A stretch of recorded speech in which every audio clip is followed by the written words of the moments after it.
Thank you. Right, the court has three motions before it filed by the defense. The first in chronological order is a motion to suppress evidence obtained by unlawful seizure of a cell phone. The second is... The court has three motions before it filed by the defense. The first in chronological order is a motion to suppress evidence obtained by unlawful seizure of a cell phone. The second is... The court has three motions before it filed by the defense. The first in chronological order is a motion to suppress evidence obtained by unlawful seizure of a cell phone. The second is... The court has three motions.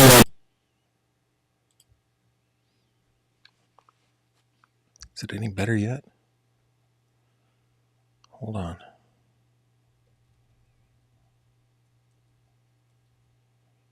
At 12:05. Second. Yeah, that our audio is garbage. Identified as 24-11313 underscore Stephan between Mr. Stearns and Detective Tagler and Detective Costa. Third recording the court reviewed was identified as 24-1313 underscore Stephan number 2. And that was an interview that occurred on February 28th at 12:16 a.m. I have reviewed those recordings in their entirety. I have reviewed the defense's motions. Some of the interrelated arguments are that the seizure of Mr. Stearns' cell phone by law enforcement was initially pursuant to consent, but if that consent is deemed valid, that the scope of the consent was exceeded by law enforcement, that consent and subsequent consent were not a knowing, voluntary, or intelligent waiver of his Fourth Amendment rights. That's either that was by way of coercion or acquiescence to police authority or impairment by lack of sleep or ingestion of a sleep aid, and that no exigent circumstances existed to vitiate the need to secure a warrant prior to the seizure. Second motion deals with a request to exclude evidence pursuant to the exclusionary rule, pursuant to an unlawful search of that cell phone. Again, the defense argues that Give me just a second here, guys. any consent scope was exceeded by law enforcement, that alleged consent was not a knowing, voluntary, or intelligent waiver of Mr. Stearns' Fourth Amendment rights against unlawful search and seizure, again, by way of coercion, acquiescence to police authority, impairment by lack of sleep or use of a sleep aid, and that no exigent circumstances existed for the unlawful search. Third interrelated motion is a fruit of the poisonous tree argument that the subsequent information obtained from a Google search warrant from the initial search and seizure of the phone was pursuant to a warrant. However, the taint was not diminished. The taint of illegal activity was not diminished by the subsequent warrant, that the warrant lacked probable cause, and that the application for the warrant itself were defective on their face. The state's response is also interrelated on these related motions, indicating that the initial interaction regarding the search and limited seizure of the phone regarding the Google search was consensual. That subsequent consent was knowing, voluntary, and intelligently given to law enforcement, that there was probable cause for the seizure of the cell phone, and that exigent circumstances indeed did exist.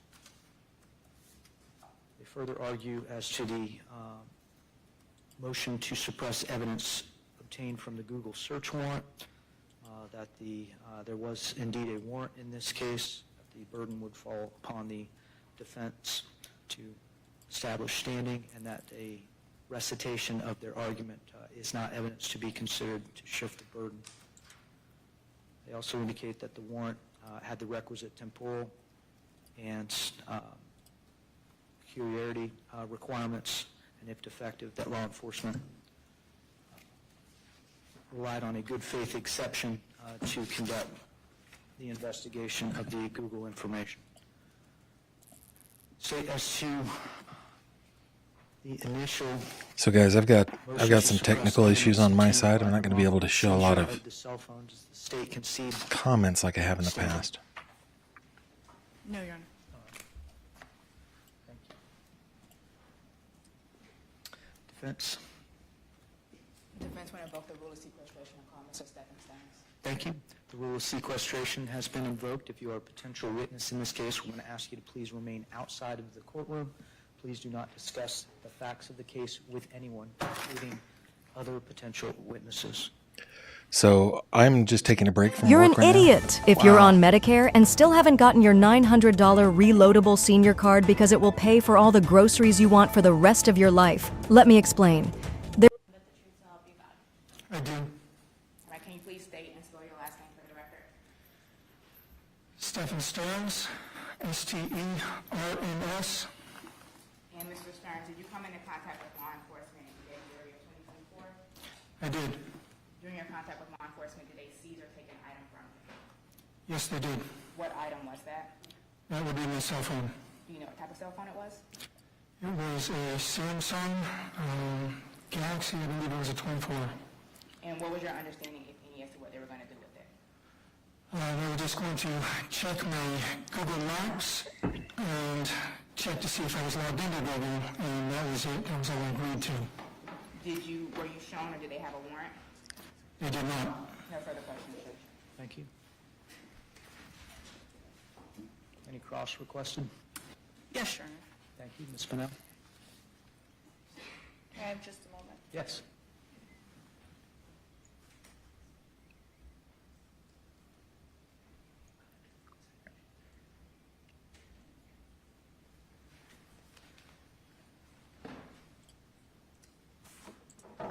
Mr. Stearns, you briefly discussed having a conversation or being interviewed by Detective Tagler and Detective Acosta on February 27th. Is that correct, of last year? That is correct.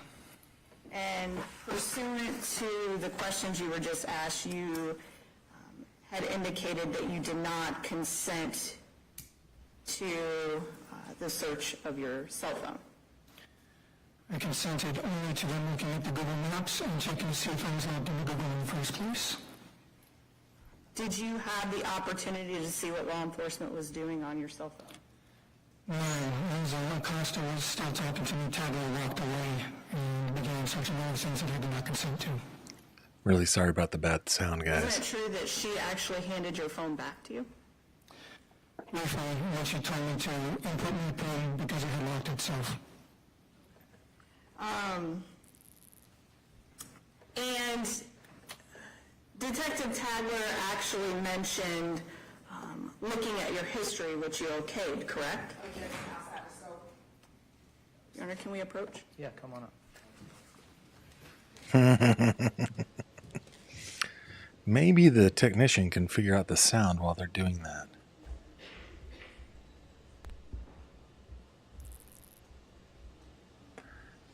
Use GF in your comment if you want me to see your comment, guys. Unfortunately, I don't. For some reason, I'm not able to bring in comments the way I normally do. Oh, she just got ruled against. Look at her face. And the cell phone in question was in fact your cell phone. Oh, no, she won. I don't have any other questions. Haha, the defense. Wow. Redirect. Thank you. Argument, state. Quick, man. Court's going to find that there has been record evidence to establish that Mr. Stearns was the person that was affected by an alleged violation of his Fourth Amendment rights, that the property alleged in that violation was admitted to be his, and I'm going to find that the burden has indeed shifted to the state regarding the defense's motion to suppress evidence obtained from the unlawful seizure and search of the cell phone. Okay, so Do you anticipate presenting witnesses or evidence? Yes, Your Honor. Thank you.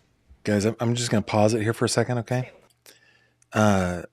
This is the first part. Now, okay, I want you guys to know that I am not on the defense's side here. I just think the defense has a good place that they're coming from here, and that the fidelity of the law is the most important thing. You guys know that about me, right? Okay. The first hurdle that they had to get over was, whose burden is it to prove that the Mr. Stearns' Fourth Amendment, basically, is the burden that the defense has to prove that his rights guaranteed by the Fourth Amendment were violated, or is it the state's burden to prove that they were not? The defense just got past their first hurdle. That's what just happened there. Now it is the prosecution who has to prove that his Fourth Amendment rights were not violated. Call Detective Francis Hunt. Let's see, I'm going to skip ahead until Detective Hunt. You're welcome to move about the well as they need to. Okay, we're live again.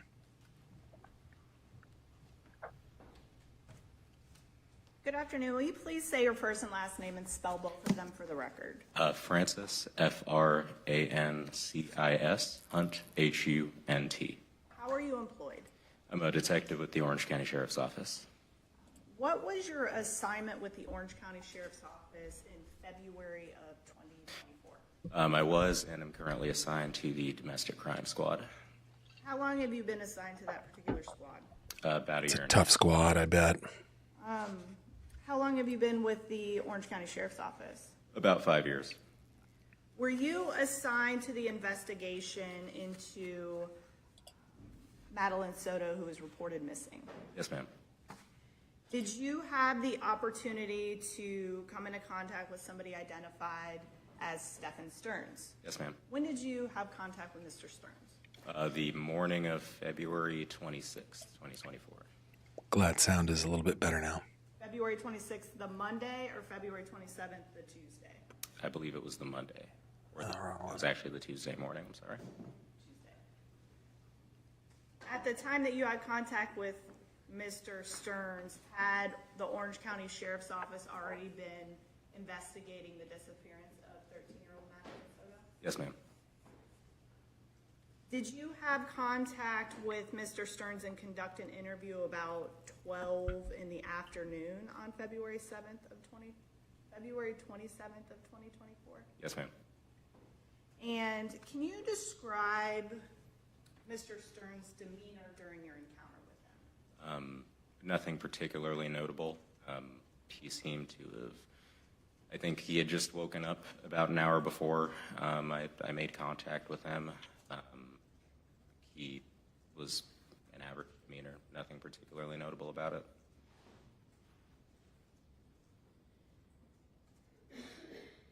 Was he cooperative with you? Yes, ma'am. Was he able to speak coherently to you and answer questions appropriately? Yes, ma'am. Did he seem to have any difficulty understanding the conversation you guys were having? Not at all. Was this interaction that you had with Mr. Stearns audio recorded? It was. Where were you at when you had this interaction with him? I was at his home or at Jennifer Soto's home in Kissimmee. We were in my vehicle.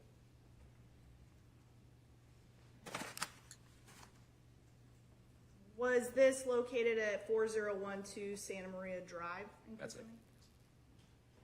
Kissimmee? And was anybody else present during your conversation? No, ma'am. Your Honor, I would like to approach the witness with state's aid for identification.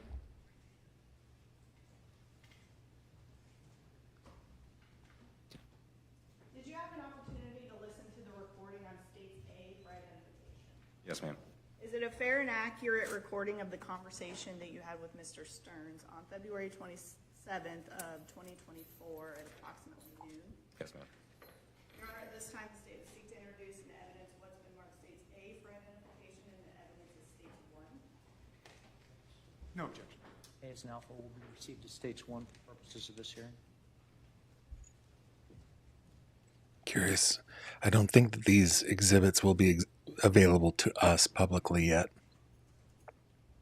During your interaction, You had indicated that you believe, well, actually here in court today, you indicated that you believed he woke up about an hour before you had contact with him. I believe so. What makes you say that? I had first completed an interview with Jennifer Soto. I had gone back to my vehicle to make a phone call, and I think Stefan was upstairs in the home while I was interviewing Jennifer. When I had gone back in, he walked back down from upstairs and said that he had recently woken up within the hour.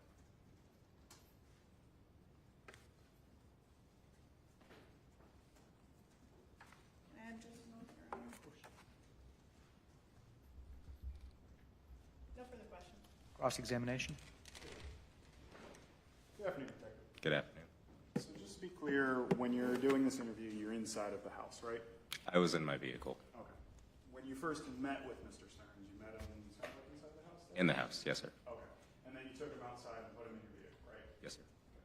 And when you did that, that's when you learned about him being sleepy, it sounds like? I don't think he was sleepy, but it sounded like he had woken up about an hour prior. Yes. Okay. Woke up about 11 a.m.? Sounds like Hey guys, just so you know, I'm going to be working at the same time that we're doing this, so I'll At any point, be watching along with did you you. ever seek a warrant for any of the cell phones or anything in this case? Oh, no, sir. Okay. Did you ever look at a cell phone? No. Did you ever ask him about a cell phone? No. Brief note? Of course. No further questions? Need to wrap? No, Your Honor. Detective Hunt, step down. Yes, Your Honor. Is he excused from subpoena for today? Yes, Your Honor. Thank you, Detective.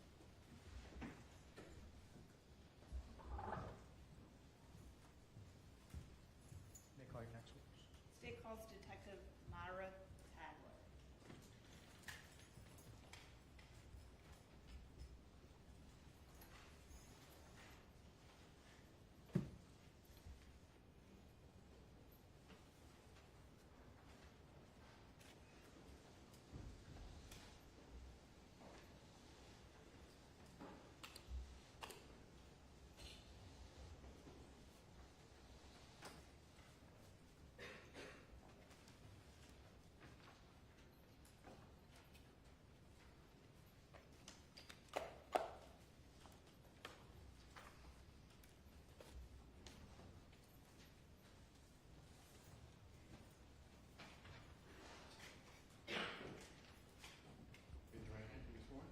Do you solemnly swear or affirm the testimony you are about to enter into this case to be the truth, the whole truth, and nothing but the truth, so help you God? I do.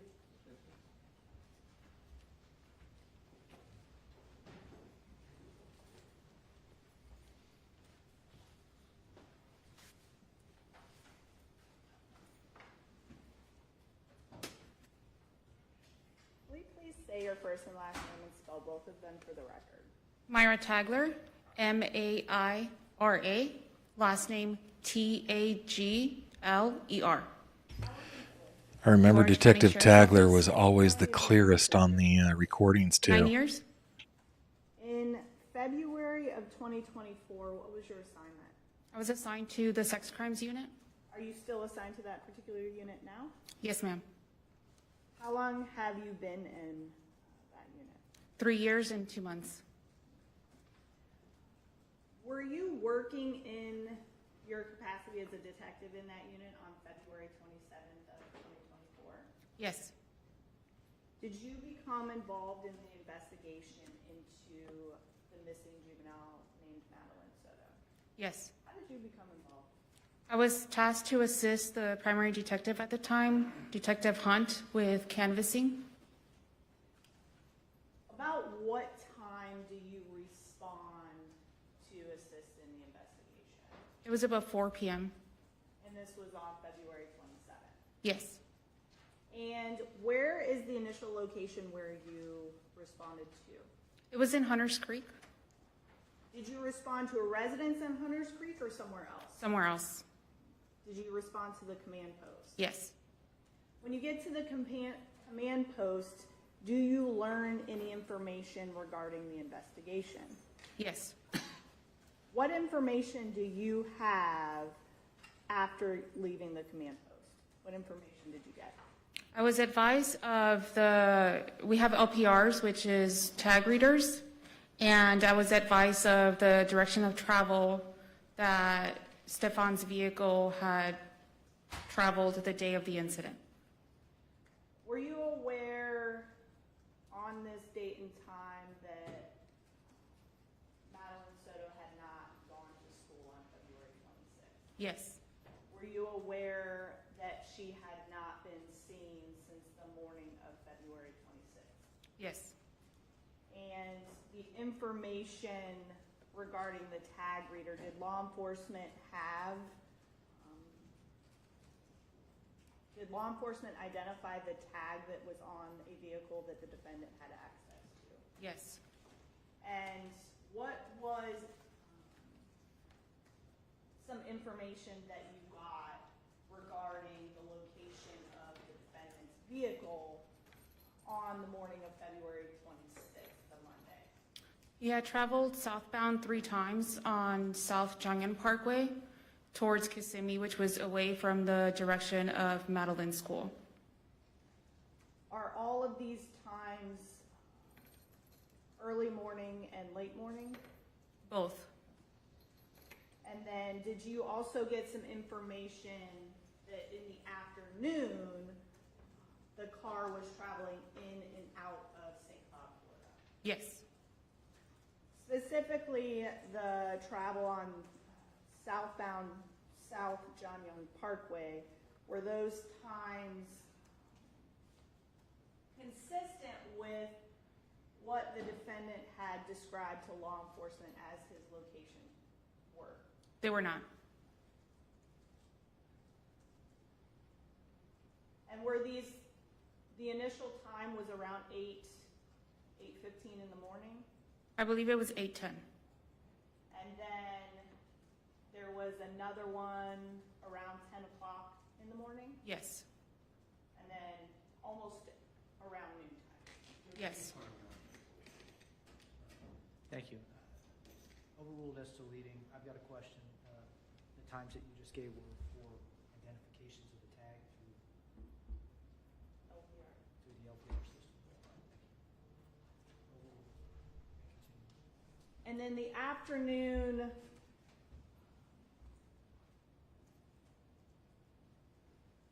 times of going in and out of St. Cloud, do you recall what those were? I do not.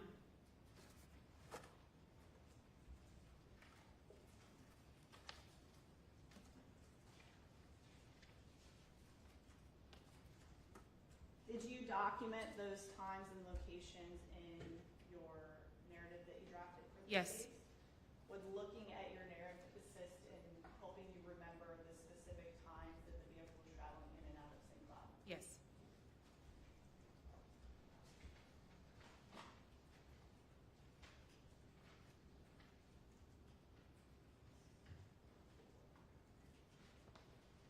Your Honor, I'm approaching the witness for the record with Detective Tagler's 11-page narrative. Thank you.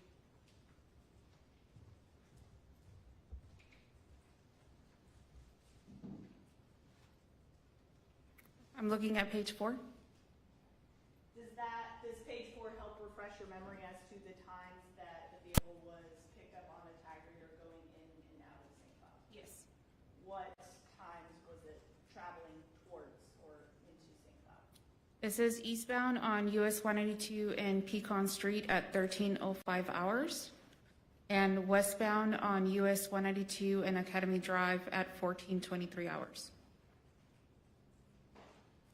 And you were equipped with this information at the time that you responded and met with Mr. Stearns in this case? Yes. Were you aware as to who the last person to have seen Madeline Soto alive or have seen her was? Yes. Who? Stefan Stearns? Was that consistent throughout a lot of law enforcement interviews that were conducted? Yes. After you get this information and your task is to assist in the investigation, what's the next thing that you do? Detective Acosta and I respond to Kissimmee, to their residence, and we meet with Detective Hunt. And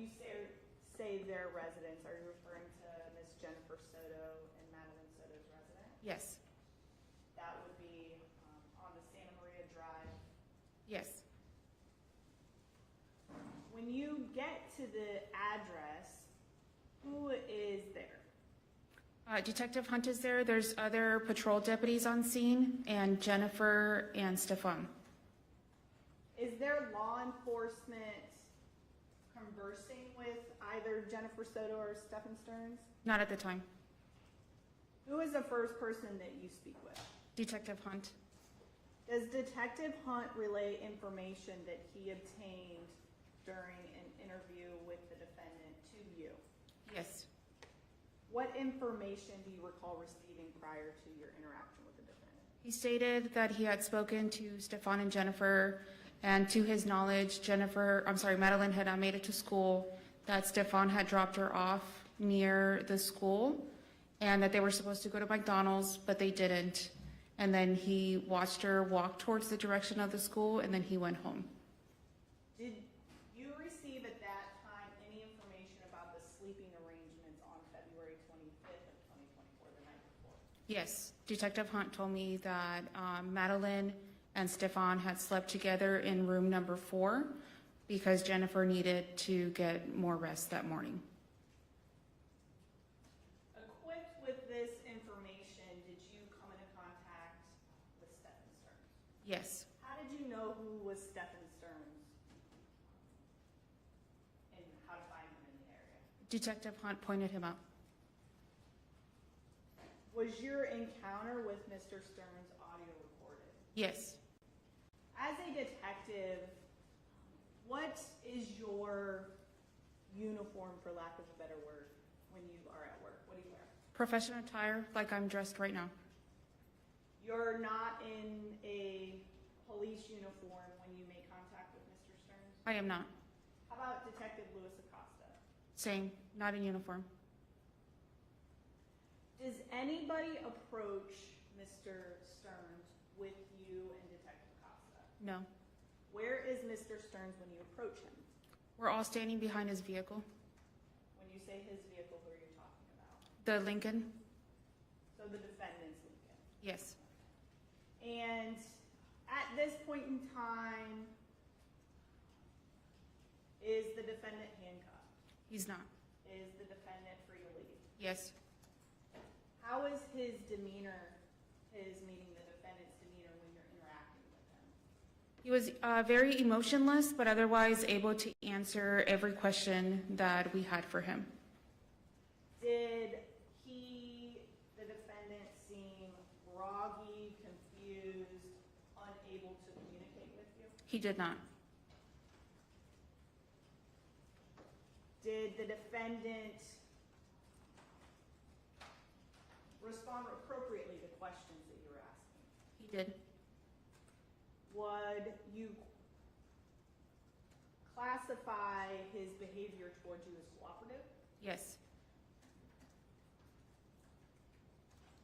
Can you explain to the court, I know that you indicated that you're all standing in the back of Mr. Stearns' vehicle, but can you explain to the court where everybody is positioned?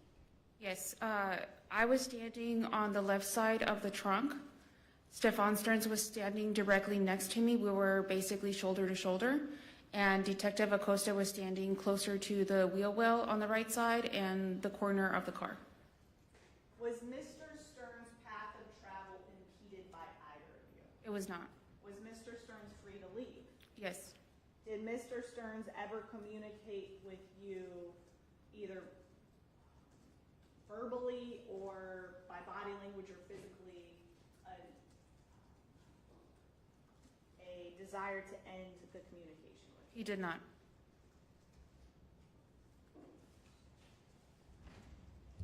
At some point during your interaction with him, do you request for Mr. Stearns to take out his cell phone Yes. or to look at his cell phone? Yes. Can you remember where the cell phone was, where the defendant's cell phone was when you asked this question? I do not. It was in his possession, but I don't recall where he grabbed the phone from.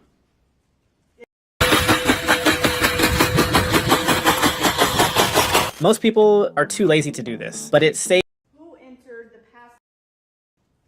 And do you remember if Mr. Stern's cell phone was password or passcoded, protected? It was. Who entered the passcode into the phone? Stefan. After Mr. Stearns entered the passcode in the phone and unlocked the phone, what did Mr. Stearns do with the phone? He handed me the phone. While you are holding the phone, where are you standing? In the same position next to Stefan. Do you hold the phone in a way to allow others to see what is on the phone? Yes. Where is Mr. Stearns at as you are looking at the phone? Directly standing next to me. And initially, the interaction and how the cell phone comes out, you bring up looking at maps in the phone. Correct. Are you familiar with the type of phone that the defendant had? I am not.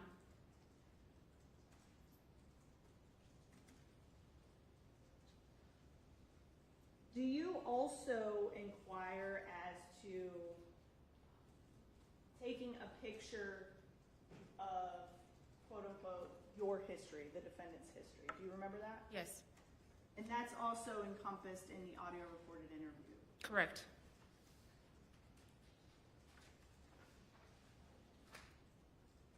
Does the defendant ever communicate to you any limitations on what it is that you're doing? He does not. Does the defendant ever attempt, either verbally, physically, or in any type of way, to cease the search of the phone? He does not.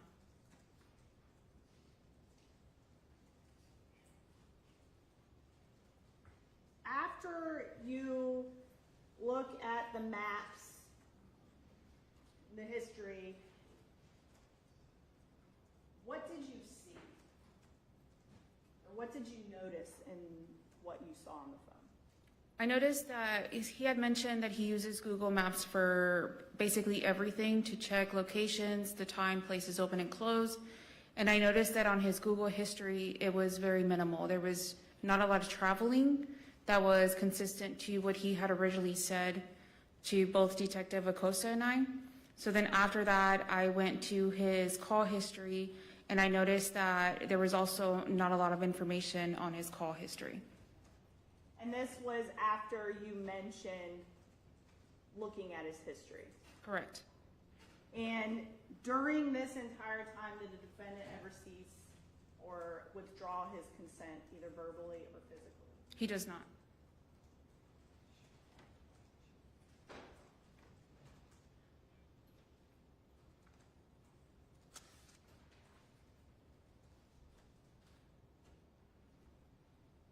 After this initial interaction with the cell phone, do you keep the cell phone? No. What do you do with it? I hand it back to Stefan. Is it at this point that you walk away for a brief period of time? Yes. And do you come back? I do. Where Mr. Stearns and Detective Acosta are? Yes. Did anything about the circumstances surrounding this interaction with Mr. Stearns, either the location, the number of people, where people are standing, did any of that change? No. Was Mr. Stearns standing in a similar place as before you left? Yes. Was Mr. Stearns still free to leave and out of handcuffs? Yes.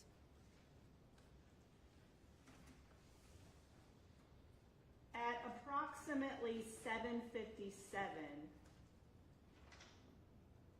do you again ask Mr. Stearns to unlock the phone? Yes. How does that happen? Explain that process. He again enters the code and hands me the phone.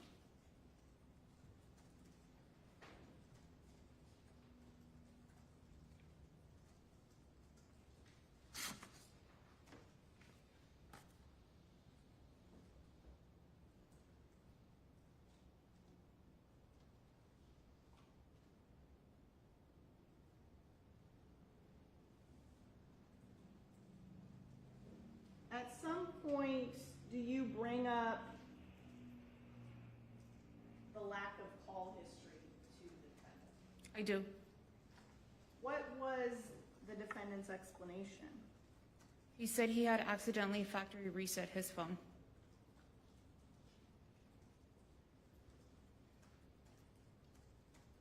After your interaction with him,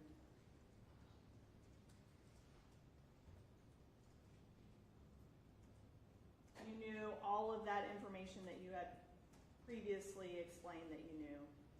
You had an opportunity to see things on the phone and the information that you had that the phone was factory reset. What did you do? At that point, I told him I was going to hold on to his phone.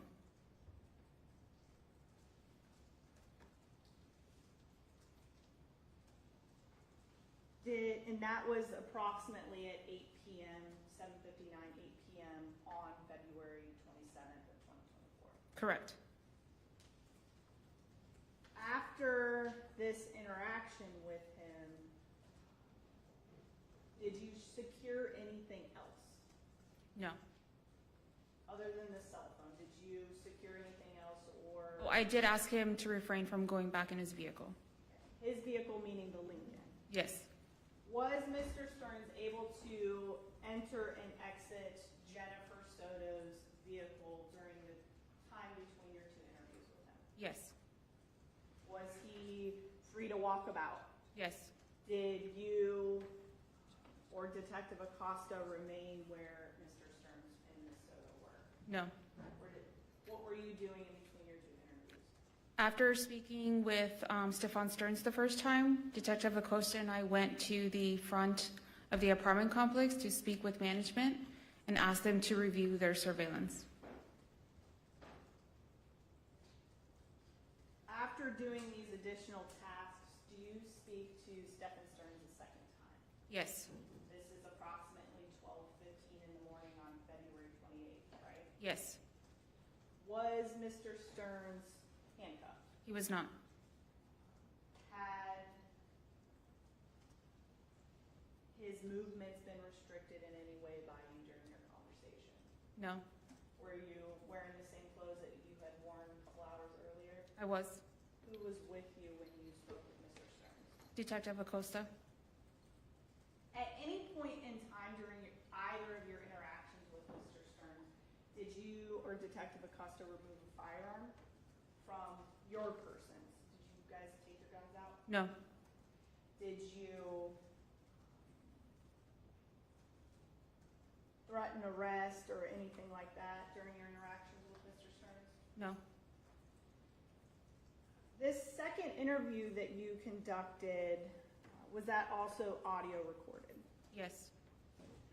Was Mr. Stearns free to leave at the end of the interview? Yes. In fact, he did leave your presence as well as Mission Bay, correct? Correct.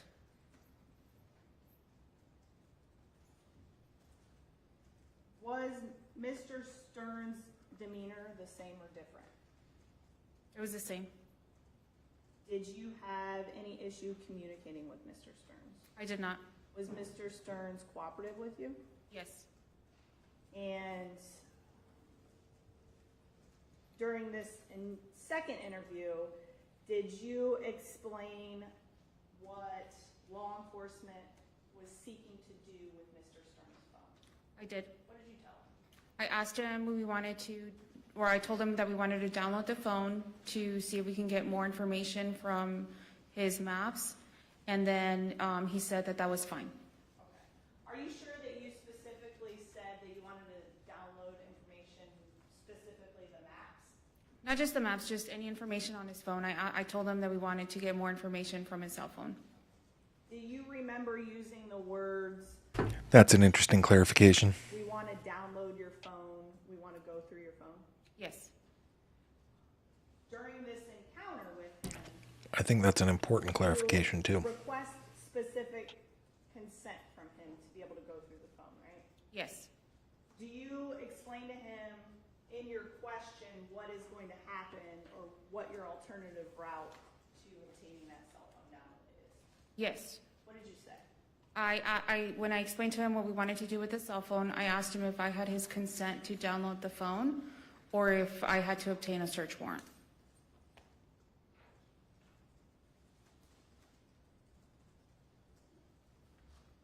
And did the defendant consent to downloading his phone?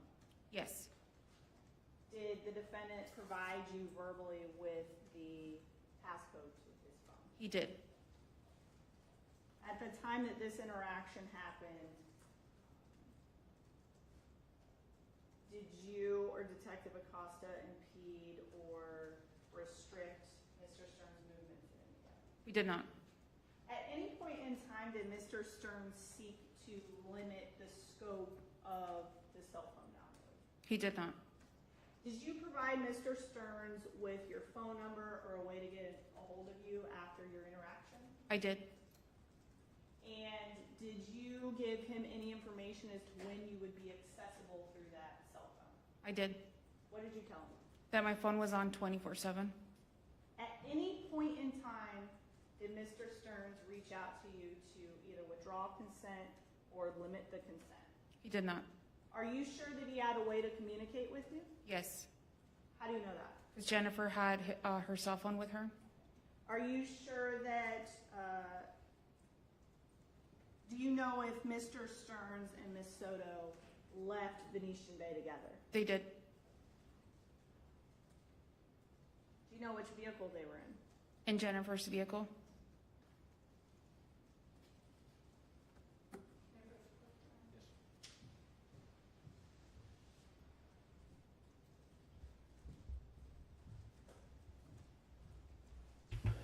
To my observation, Jennifer Soto is not there. With States B for identification. Did you have an opportunity to listen to the recordings on States B for identification? I did. Did they fairly and accurately depict the recordings of the two interviews that we discussed here in court with yourself, Detective Acosta, and the defendant in this case? Yes.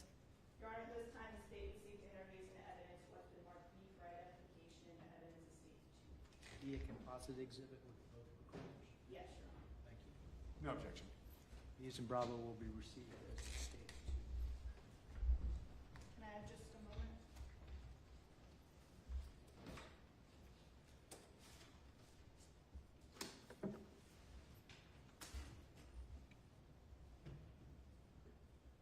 No other questions? Cross-examination? Good afternoon, Detective. So your interactions with Stephen Stearns, they were audio recorded, right?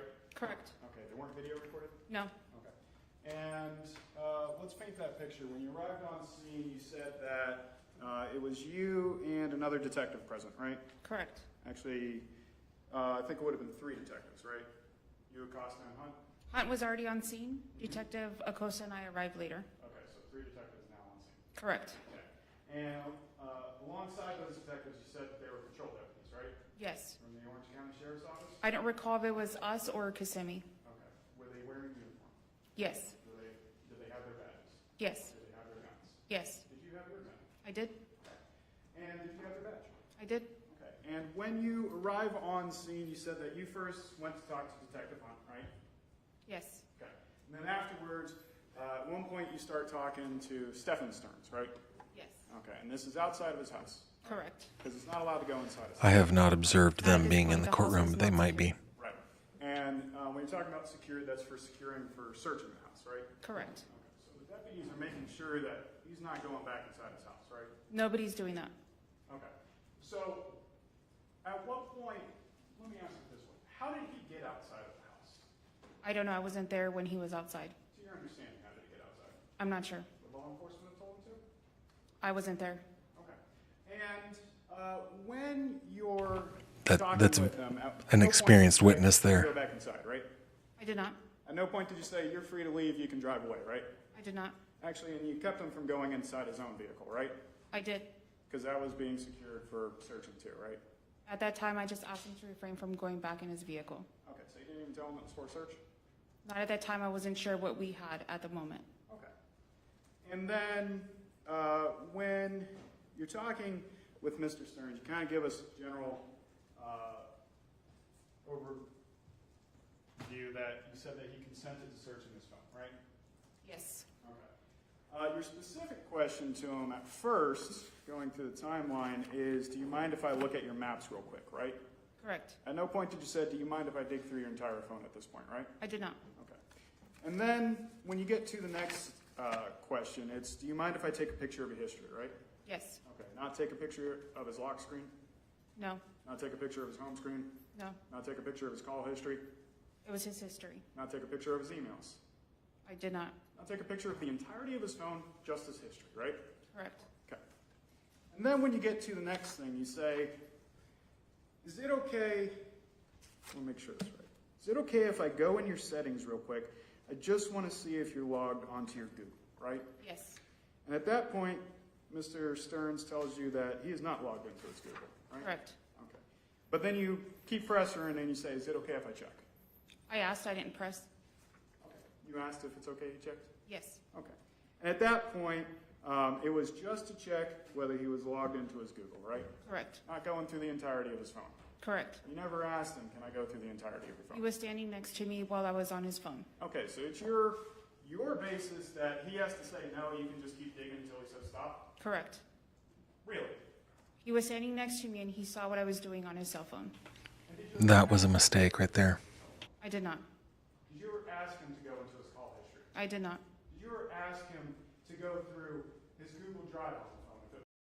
Hey guys, I'm just going to pause very briefly here. But that was a major mistake on the detective's part. And remember that we're not in front of a jury here. We're in front of a judge. This is a hearing. For him, it's all about the law. It's not about the facts. It's not about credibility. It's about the law. So, yeah, that was a mistake. Was it? I never looked at his Google Drive. Okay. But you were looking at the rest of his phone, right? I looked at his call history and his Google Maps. Okay. Because you were trying to figure out that timeline, right? Correct. It's the only thing you were looking for at this point, right? Correct. Okay. Did you ever go into the photos on his phone? Yes. While he was there? Yeah, he was standing next to me. Okay. Did you ever ask him if you could go through his photos? I did not. Right. And when you're going through those photos, I mean, let's talk about that. How many of his photos did you look at? I think it was maybe 2 or 3 of the day Madeline went missing. Just to be clear, you're not just looking at like the big grid. You start going into actual pictures. I don't know, I don't Sheila. recall if I actually clicked on any of the pictures Okay. So how do you know that you were just looking at 2 or 3 of those? because it has dates on, like if you look at Elizabeth, it's possible, but it's also possible that he could say that he'll give a ruling later. So it could be from the bench, it could be a written ruling. the grid, it shows dates for pictures. Okay. And at any point, let me just rephrase. At no point did you ask him to look at his photos. I did not. Then you go back to his Maps app at some point, right? Correct. And at that point, you're talking to him about the Snug Street address, right? Yes. Okay, and you never asked him if he could go back to the Maps app at that point, right? I did not. Okay. And just to be clear, nothing is visually recorded at this point. right? Correct. So when you say that you handed him his phone back, you never actually said, hey, here's your phone back, or anything of that. I did. I said, here you go. Here you go. Now, when you get the phone back from him, what do you say? I said, can you please unlock your phone again? Okay. And at that point, it's still you and Detective Acosta standing with him, right? Correct. Because you both are kind of tag teaming him, questioning him, right? We're both talking to him. Okay. Specifically, at what point did you say, here you go, when you handed him his phone? Right before I stepped away. Okay. You sure here you go are your exact words? I don't know if it was my exact words, but I did hand him the phone and I said, here you go. It's in the audio recording. And then at this point, you said you got him to unlock his phone again, right? Yes. And that's when you started digging through his call history, right? I'm not sure what I looked at when I had the phone back. Well, you specifically said, I also noticed I was checking your call history. I noticed you don't have anything before this morning, right? Yes. Okay. And at no point did you ask if you can go into his call history? I did not.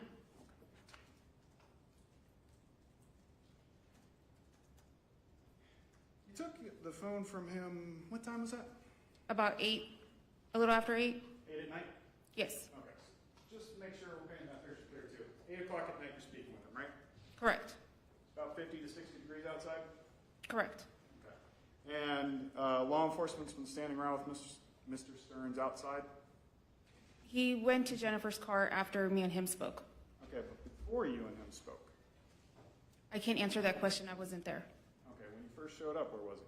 Outside? Outside where? I don't recall the exact location, but he was outside with Jennifer. Right, so you know exactly where you walked, but not where he was? Correct. I walked towards Detective Hunt. Now, at this point,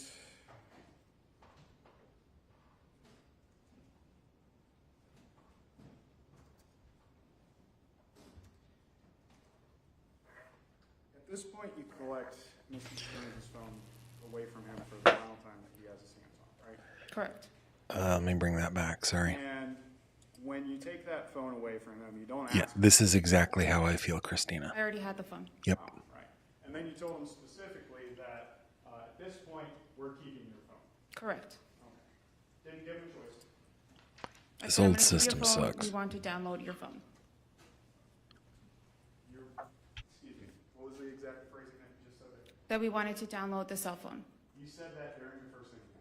The second interview, not the first one. Second, talking about when you took the phone away from him, the first time, during the first interview. When did you tell him that you were going to download the phone? The second time. During the first interview, when did you tell him that you were going to download it? The second time I spoke to him, not the first time. You never said it the first I did not. time. Right. And then when you're talking with him that second time,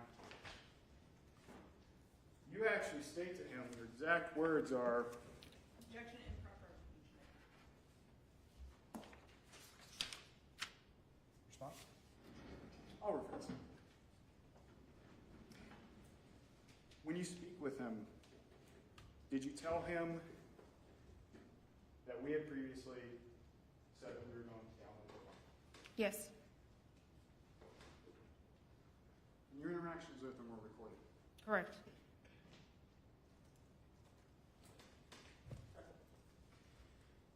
And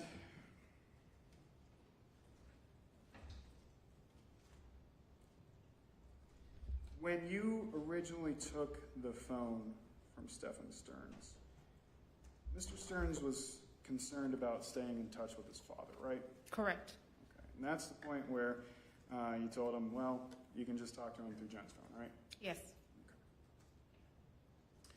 And at no point was he asked to consent to seizing his phone, right? correct. At no point did you ever give him any form or anything to consent to seizing his phone? I did not. Everything's audio recorded. Okay. And at no point did you ever get a form from him consenting to downloading his phone? I did not. Because everything's audio recorded. Correct. Got it. And you collect the phone at 8 at night. It's about 1:30 in the morning you talk to him again. It's not. It's about midnight. About midnight, okay. 4 hours then? Just about. Okay. You had the phone in your possession? It was in my vehicle. Okay. Ever apply for a search warrant at that point? I did not. Why not? I didn't need, I didn't have like enough information yet as to what we were doing with the case. Elaborate on that for me. What do you mean you didn't have enough information? We knew that something didn't sound right as like Great was question. sticking with This him is a with, great like, line of the questioning by this timeline defense attorney. and things like that.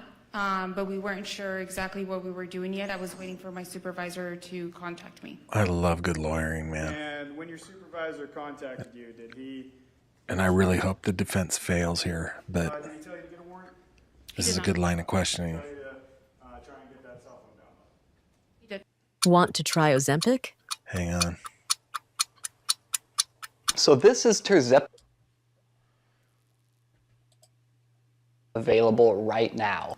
Said we wanted to get the phone downloaded, and that's when I asked Stefan if I had his permission to download the phone or if I needed to get a search warrant. Right, you gave him the ultimatum at that point, right? I asked him 2 questions. Okay. So you get a phone or you get a warrant, right? Correct. Now, at any point during these interactions, Did you ever tell Mr. Stearns that he could have his phone back? I told him his phone was going to be downloaded overnight and that he should probably get it in the morning. Okay. And prior to the second interview, did you ever tell him he could have his phone back when you just took it? I did not.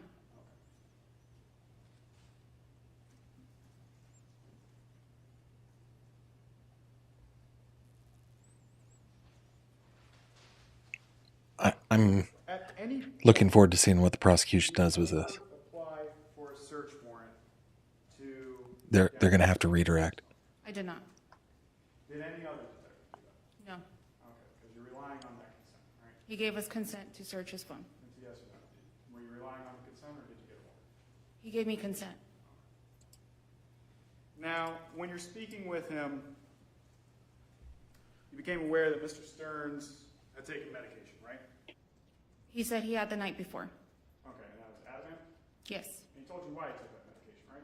Because he said he couldn't sleep and that he was very stressed and couldn't stop crying.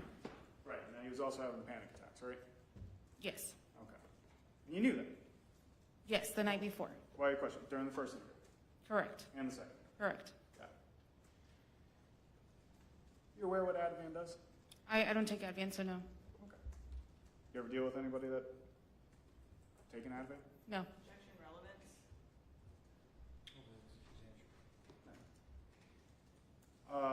As to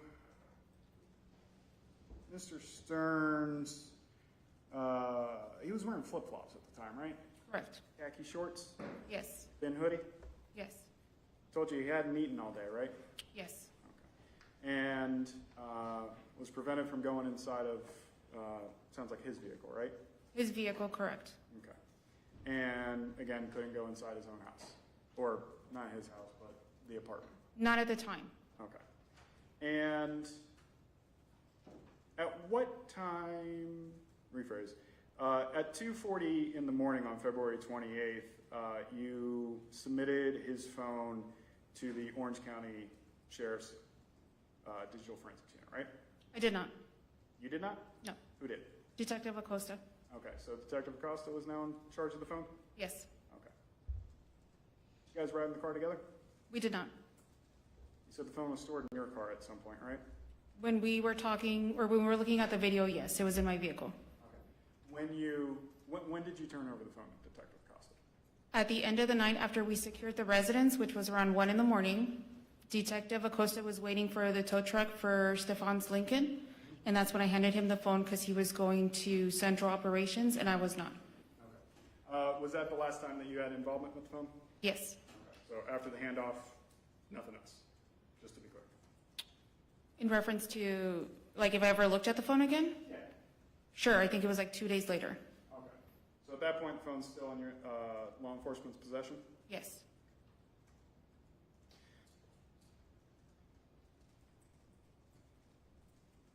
To confirm? Of course.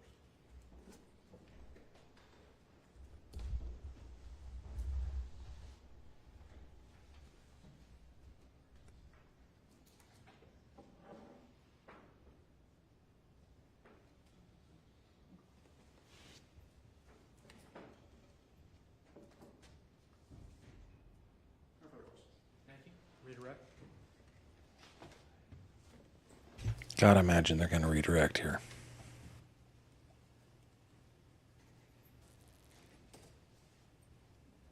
Defense mentioned that there were other law enforcement personnel that were at the apartment complex. During your interactions with Mr. Stearns, who was in the immediate area? Just myself and Detective Acosta. Everybody was kind of just hanging out in the area. That goes to whether he felt threatened by, uniformed police officers that were carrying guns. I think that's the reason that she wanted to clarify okay, and that's the only thing. Question. When you initially interacted with Mr. Stearns, you indicated that you were going to This is another. take a photo of his history. Oh, this is the judge asking Yes. questions. Did you take a photo of his history? Yes. Was that on your agency cell phone? Yes.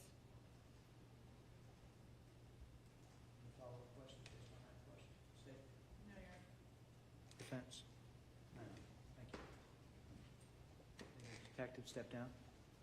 Yes, Your Honor. Is Detective Tagler excused? Yes, Your Honor. Detective Tagler, Thank you. step down. Thank you. So his question is, if she took a photo of his phone with her agency phone, her answer was yes.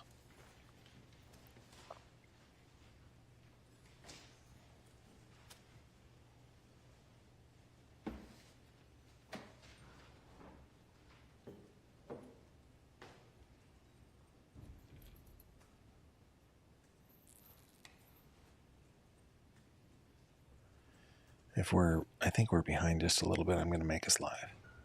How long have you been with the sheriff's office? 5 years. In February. Let me just go of back 20 just a little bit. Sorry.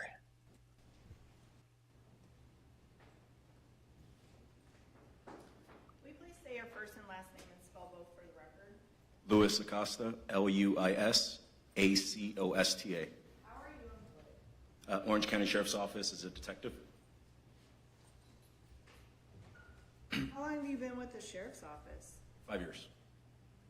In February of 2024, what was your assignment? I was a detective with the Orange County Sheriff's Office Sex Crimes Unit. How long had you been in that unit at that time? Approximately 6 months. Are you still assigned to that unit? Yes. How did you become involved in the investigation of missing juvenile Madeline Soto? I was the secondary on-call detective at the time, and I assisted Detective Tagler with the investigation, going over to the command post. We assisted our missing person. So you've got a question that I want to answer here real quick from Kat.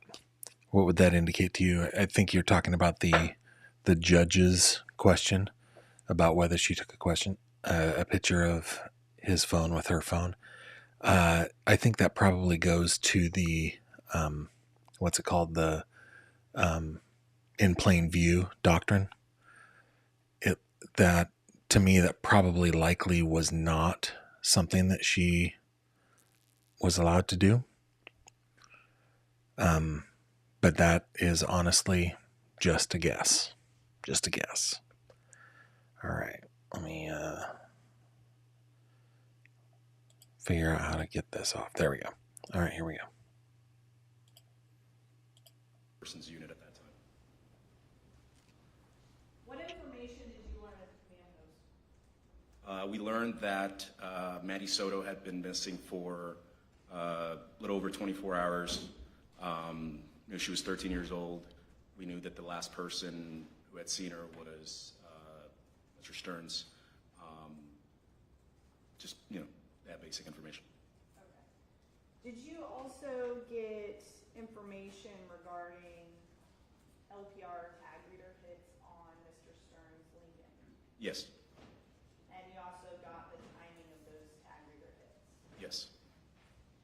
Did you respond along with Detective Tagler to 4012 Santa Maria Drive in Kissimmee? Yes. And did you learn any additional information prior to speaking with Mr. Stearns at that address? Yes, prior we were briefed of Detective Hunt, who's the initial primary detective assigned, just of additional details.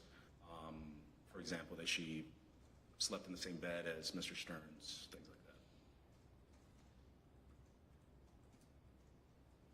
Did you assist in the interview of Mr. Stearns that was conducted by Detective Tagler at approximately 7:16 in the evening? Yes. And this would be on February 27th of 2024. Yes, correct. Where did this interview take place? It took place in the parking lot of their of the apartment complex near the residence, Maddie's residence. Who was in the immediate vicinity as this interview was being conducted? It was Mr. Stearns, myself, and Detective Tagler in the immediate vicinity. Where would you say the next closest law enforcement official was?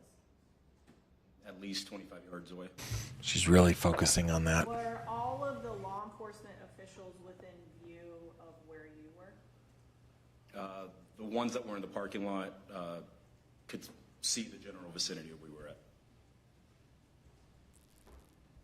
How many law enforcement officials would you say were in the parking lot area where the interview was conducted? Maybe 10, fewer than 10. And were these, Supra probably tonight will be going again. law enforcement officers engaged in tasks, sitting in vehicle, like what was going on?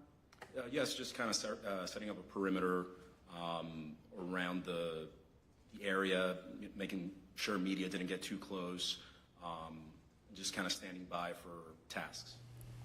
I really do like this detective, and I love that he referred to her as Maddie, not Madeline or the victim. Seems like these people really care about Maddie. That makes me feel good. While we were there, no. Where were you and Detective Tagler and the defendant standing during this encounter? We were behind the trunk of a vehicle. I can't recall the specific vehicle. Was Mr. Stern's ability to move about freely inhibited by either of you? It was not. How about any other law enforcement officer that was there? No. Were there any law enforcement vehicles prohibiting other vehicles from leaving the area or anything like that? No. What was Mr. Stern's demeanor during your encounter with him? Kind of very just matter of fact. Would you classify his conversation with you as cooperative? Yes. What were you and Detective Tagler wearing? Not obviously specifics of what you were wearing, but were you in plain clothes? We were, yes, plain clothes. Did either of you ever remove your firearms from their holsters? No. Did either of you remove any handcuffs, taser, any type of weapon? No. Were there any threats of arrest made? No. Was Mr. Stearns free to leave? Yes. Did Mr. Stearns, based upon your encounter with him, seem to respond appropriately to questions asked? In what way? If you asked a question, did Mr. Stearns respond in a way that was coherent? Yes.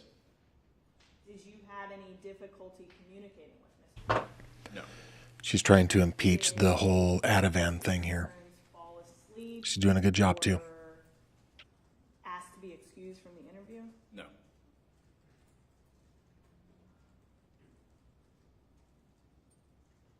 At some point, did Detective Tagler ask Mr. Stearns to look at his cell phone? Yes. Do you recall where the cell phone was during this initial interaction? When she asked to view his phone, he said yes, and it was within eyesight of him. We were right next to him. Who had the phone when Detective Tagler asked to look at some of the stuff on the phone? Mr. Stearns had the phone, and then he gave the phone to Detective Tagler after she asked, and he said yes. Did Mr. Stearns have to do anything to the phone prior to giving it to Detective Tagler? He input his passcode to get it. Where was the defendant and Detective Tagler standing while Detective Tagler was viewing the content of the cell phone? They were standing shoulder to shoulder next to each other. Were you asking questions at that point? Yes. Were you able to see the content of Mr. Stearns' phone? At some point. Were you standing next to where Detective Tagler and Mr. Stearns were standing, or somewhere else? Yes, next to both of them.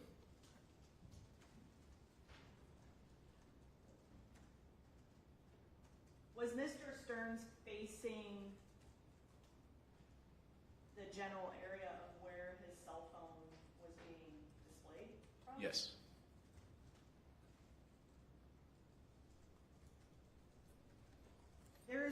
in the interview where Detective Tagler steps away.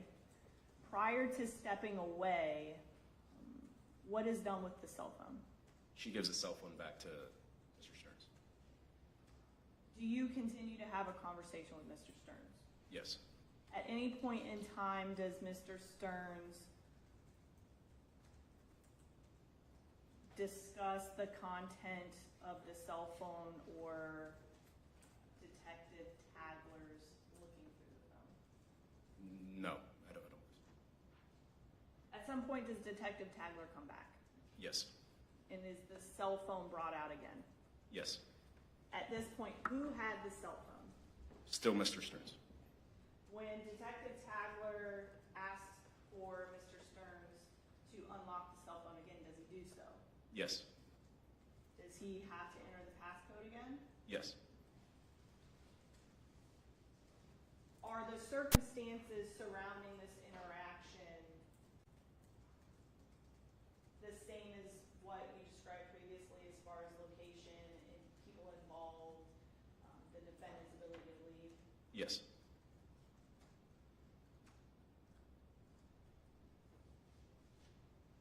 At the time that that interview concludes, Detective Tagler keeps Mr. Stearns' cell phone, correct? Yes.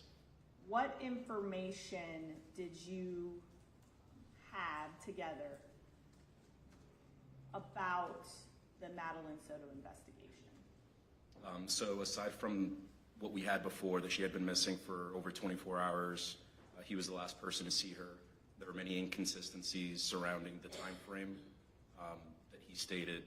He dropped her off and other things. And then the tag readers and information that we had about his movement.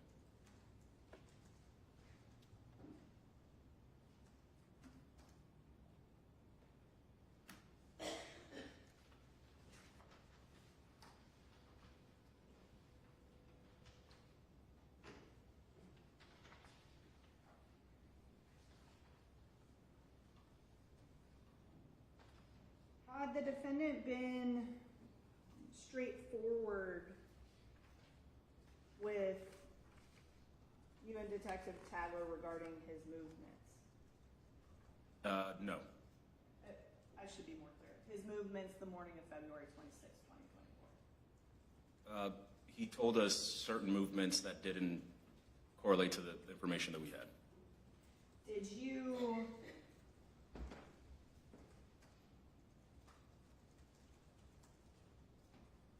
confirm with the defendant that he regularly used his cell phone to get places, look up addresses, get store hours, directions, things like that? Yes, I believe that was brought up. Were you aware that there was very limited location data and mapping location data that was in his phone when Detective Tagler checked that? Yes. Were you aware also of information that was located in Madeline Soto's cell phone as far as communications between her and the defendant? Yes. What information did you have about that? They communicated extensively, including very late at night.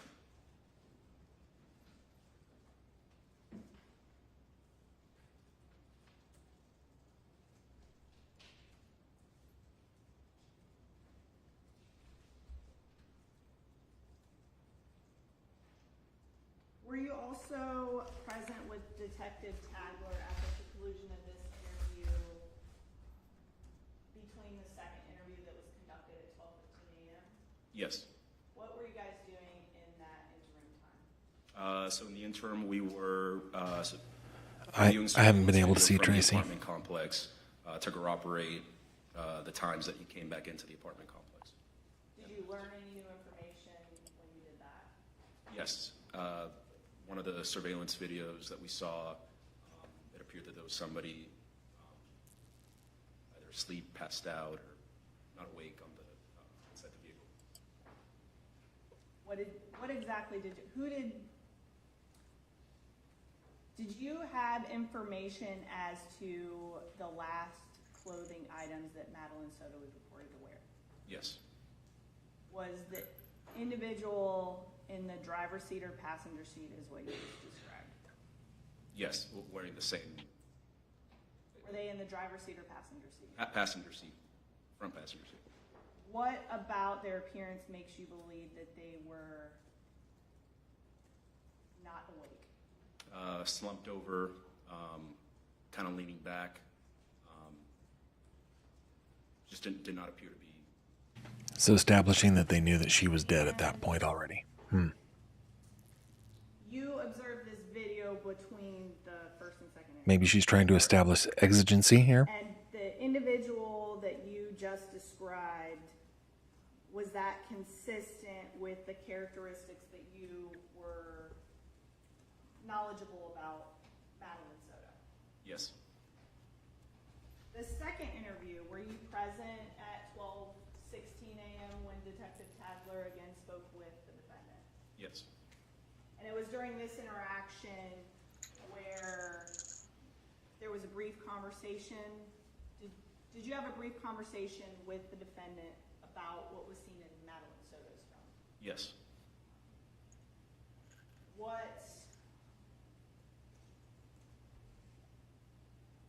Did the defendant attempt to explain that to you? Yes. What did he say? He initially said she thought of him as a father figure. Then he immediately said she thinks of him as a father figure.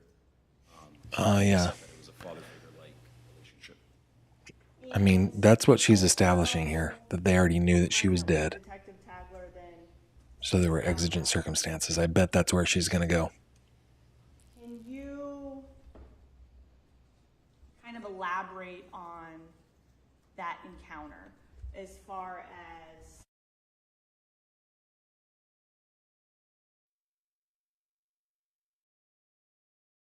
Hold on, we've got some technical difficulties on this side here.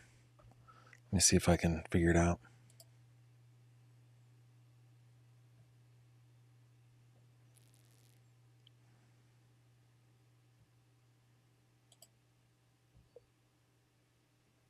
All right, we're back. Just some sort of update. There you go.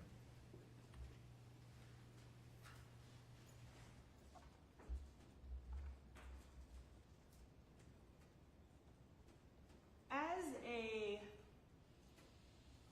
law enforcement officer, have you had the ability to seize or collect cell phones belonging to individuals during investigations? Yes. When a cell phone is taken, are you aware, or do you put the cell phone in airplane mode or secured in any way? Yes, it's placed on airplane mode. Why? To prevent it from being remotely reset or anything being deleted remotely. So you're aware of that possibility? Yes. No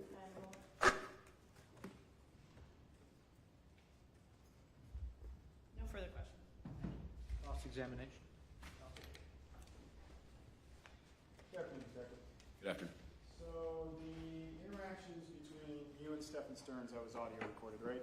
Yes. Not video recorded? No. Okay.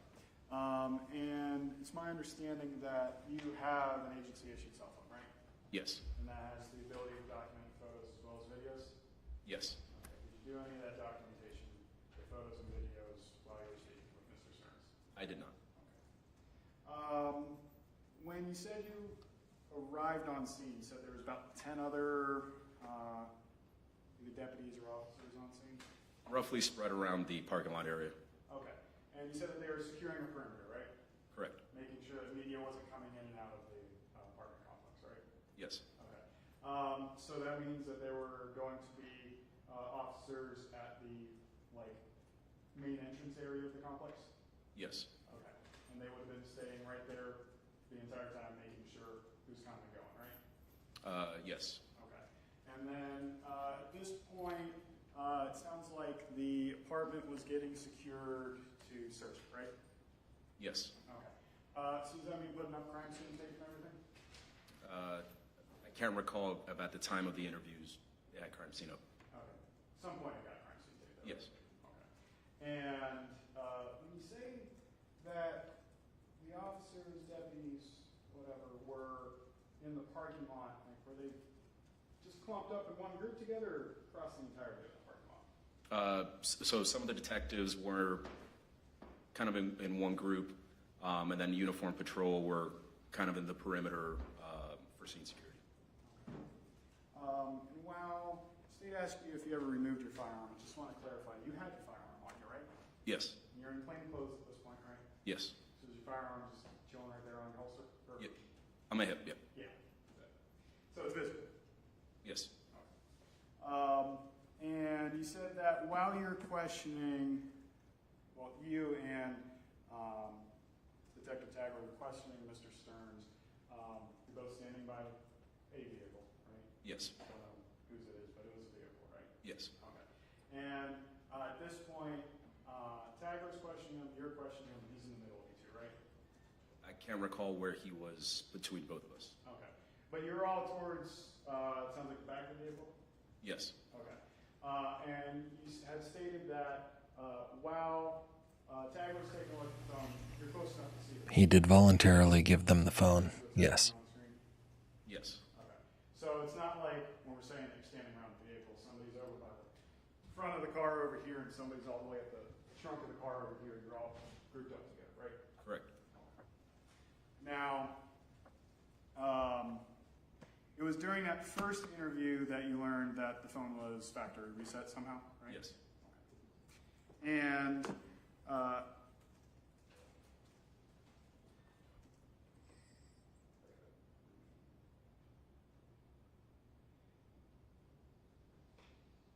when y'all were leaving the scene, it sounds like Tagler gave you the phone?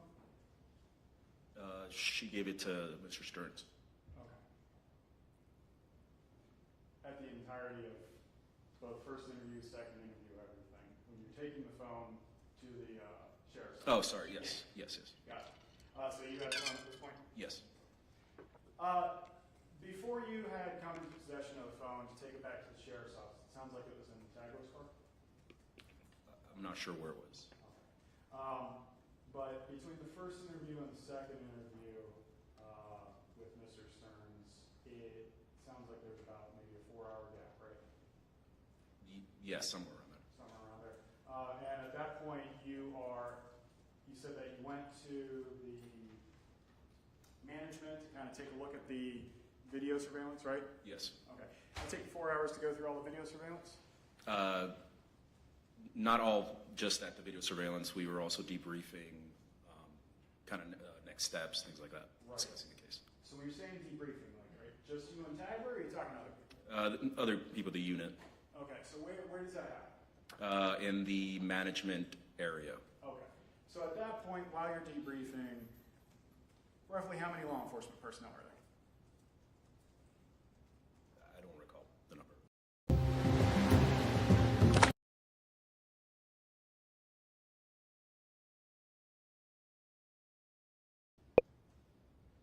Direct supervisors, so maybe a quarter. How many law enforcement personnel are there? I don't recall. Just went back a little bit. Do you remember anybody that was there off the top of your head? Sure. Detective Tagler, myself, direct supervisors, so maybe a corporal and a sergeant. Okay, so at least 2 other people present? Yes. And it's at this point, so that's where you all were talking to supervisors, right? Yes. And at that point, it sounds like one of the supervisors was like, hey, we need to go get that supplement demo, right? Yeah, I believe it came up during the conversation. Okay. And then during that conversation, did anybody ever mention, hey, let's get a warrant to download that? Not to my recollection. Okay.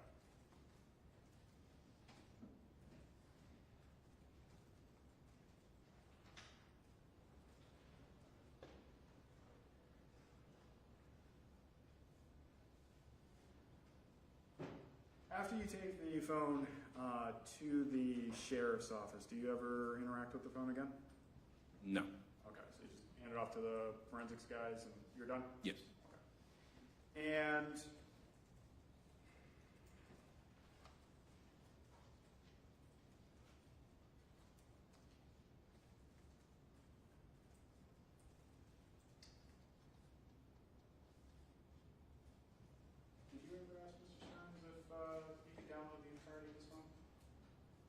I did that conversation was had with Ms.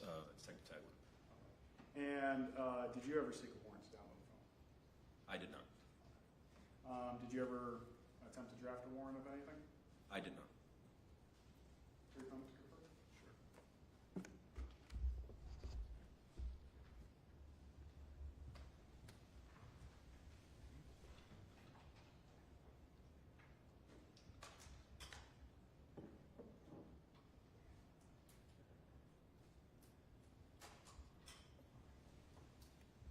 Between the first interview and the second interview, you had never, neither you nor Tagler ever gave the phone back to Mr. Stearns, right? Correct. You held onto it the entire time. Yes. No further questions.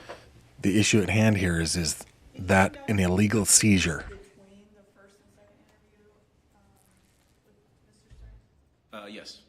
Who else did you interview? Jennifer Soto. So that was also during that 4-hour period? Yes. No further questions. Detective, between the first and second interview, around the conclusion of the first interview, did you observe anyone direct Mr. Stearns that he could not leave? No. And when you returned after 4 hours, Mr. Stearns was where? He was in the same parking lot area. Any follow-up questions, Dave? Follow-up questions, defense?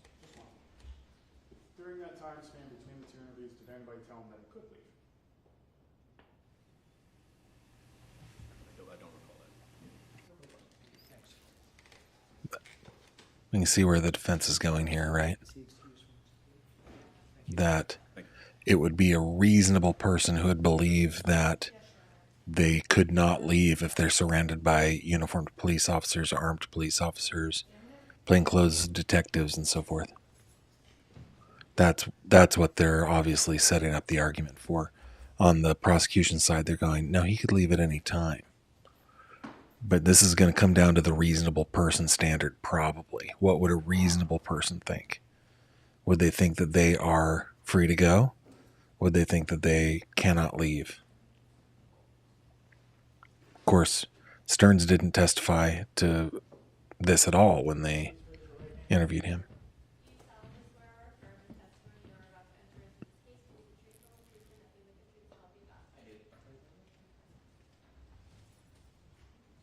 It's kind of cool to see the faces of the people that we've been listening to this whole time. Will you please say your first and last name and spell both for the record? Darko Stamenik, D-A-R-K-O-S-T-A-M. This must be a forensics guy. How are you employed? I'm currently a sergeant at the Orange County Sheriff's Office Central Forensics Squad. There he is. How long have you been a member of the forensics squad? Since June of 2023. What type of training have you undergone to perform some of your duties in the forensic team? So going back to college at the University of Central Florida, I minored in IT. After that, I went to Cellbrite School, where I became a Cellbrite certified operator as well as Cellbrite certified physical analyst. Those are two certifications that we have to use some of the tools that we use. And then I also went to the International Association of Computer Investigative Specialists, where I obtained my certified computer forensic examiner certification as well. Did you download any phones as part of the investigation into the disappearance of Madeline Soto? Yes, I did. Did you first download a phone that belonged to Madeline Soto? Yes. When did you begin that cell phone download? It was shortly after 2 p.m. on February 27th. Do you recall about what time that download was completed and viewable? I believe around 5 o'clock in the afternoon.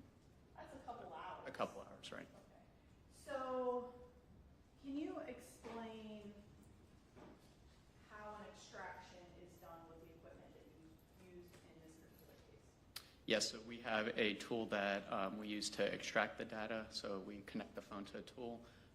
The tool's able to extract the data, bypass any whatever passwords there are on the phone, if there are any. Extract the data from the phone. Then we take that data, and we have another tool that parses that data, basically makes it readable by a human. That bypass of a password probably only applies to unsecured, or what am I trying to say? Unencrypted phones. Yes, absolutely. Specifically with Madeline Soto's phone download, after it was completed, did you have the ability to share the data with other law enforcement officials that were working that same investigation? Yes, I did. How did you do that? So we have a tool where we're able to upload that data that we extracted, and we're able to share it in the cloud to detectives, so detectives out in the field can view it. Did you do that with Madeline Soto's cell phone the same day that Yes. you covered the data? Yes, I did. I'm sorry. Did you also complete the cell phone download for the defendant, Mr. Stern's phone in this case? Yes, I did. Do you recall when you received Mr. Stern's cell phone? Yes, so shortly before 3 a.m. on February 28th. Did you wait at Orange County Sheriff's Office Central Communications Building? I did, yes. So you waited for Detective Acosta to come from Kissimmee? Correct. What did you do upon receipt of the phone? I began extracting the phone, and then I went home. Sorry to interrupt. 2:28 at 3 a.m. Yes. So that'd be 2:28 a.m. February 27th. Connect it to a tool and follow the procedures on the tool to begin the extracting the data. Was the cell phone itself secured in any way prior to your receipt of it to secure the data in the phone? Yes, it was placed in airplane mode. And after you plug the phone into the equipment that you utilized, you said you went home. Correct. Did the cell phone download process during your period of absence? Yes. Did you secure the room that this was being completed? Yes. And what time did you arrive back? I believe it was about 8 a.m. Did you check on the progress of the phone download when you arrived back? Yes. Was it completed? It was. Can you explain, for this particular phone, I believe it was a Samsung type phone? Correct. How do you factory reset it? Yes, so you have to go into the settings of the phone. I believe this. Great. The next button says Great general question. settings. So you have to go into there. Once you go into there, you have to scroll to a button that says factory reset. Once you press the factory reset button, it asks you a couple of times if you're sure. You have to type in your PIN code to the phone again to How'd he do it? that it's you to Accidentally. password to reset the phone up. Twice. Multiple steps to actually accomplish a factory. Oh my goodness. Great question. Is this possible to do if you're simply updating the operating system on that particular phone? No, the button to update is in a completely different part of the settings. When this specific phone is factory reset, and the user goes back on to, again, utilize the phone, is there any information that is populated on the phone from prior uses? Yes, so when you're resetting the phone, it asks you to log back into your Google account, and then information that you have backed up on Google will repopulate onto the phone.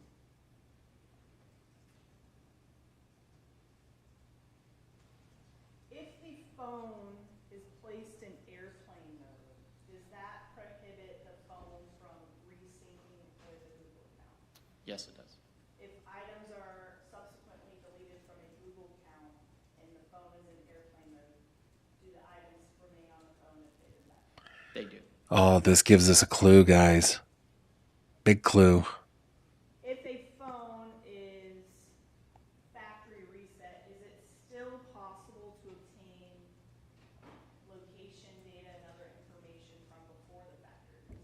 It is, yes. How do you do that? Different ways. So, for example, the pictures, if pictures are backed up, if the pictures are pulled again, the pictures may have location data associated with them. So things of that sort.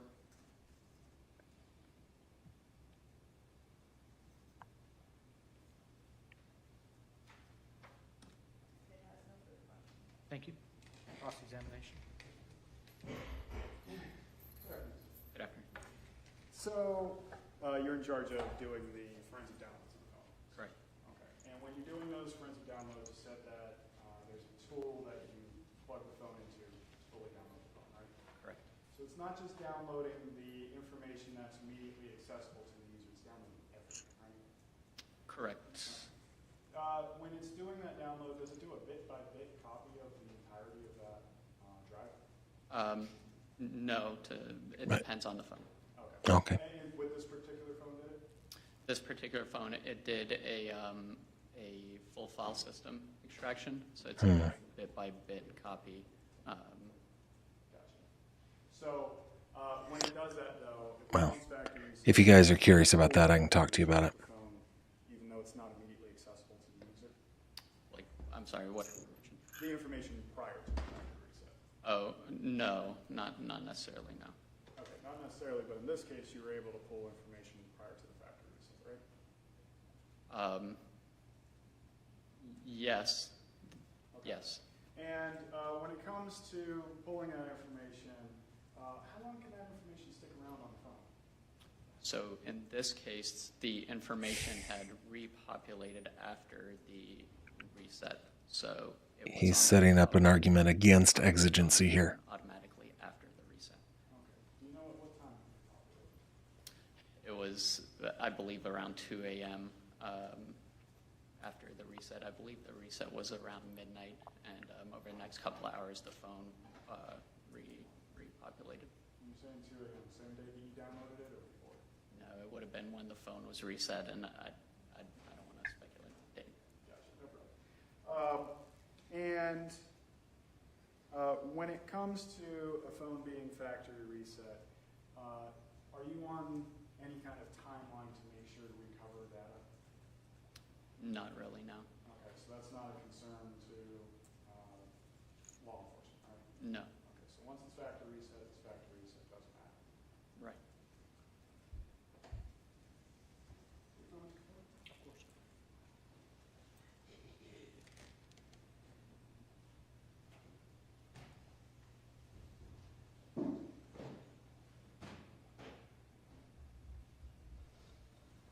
When you did the download of this phone, anybody give you a warrant alongside the phone? No. Nobody does. Read rec? Witness, step down. Yes, sir. Sergeant Stanek, excuse me. I'm going to skip ahead and get us live here. We're going to take a 5-minute recess.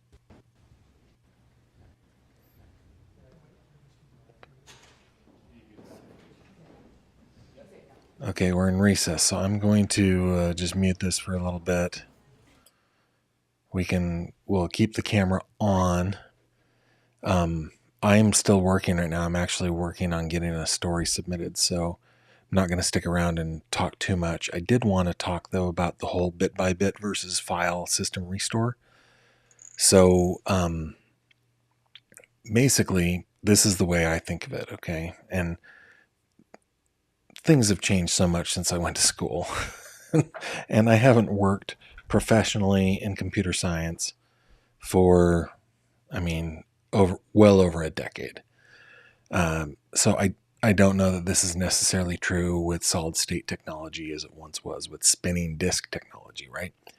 But I believe I'm pretty accurate on this. When they're talking about bit by bit, basically what is happening is in any storage medium in a computer device, there are sectors.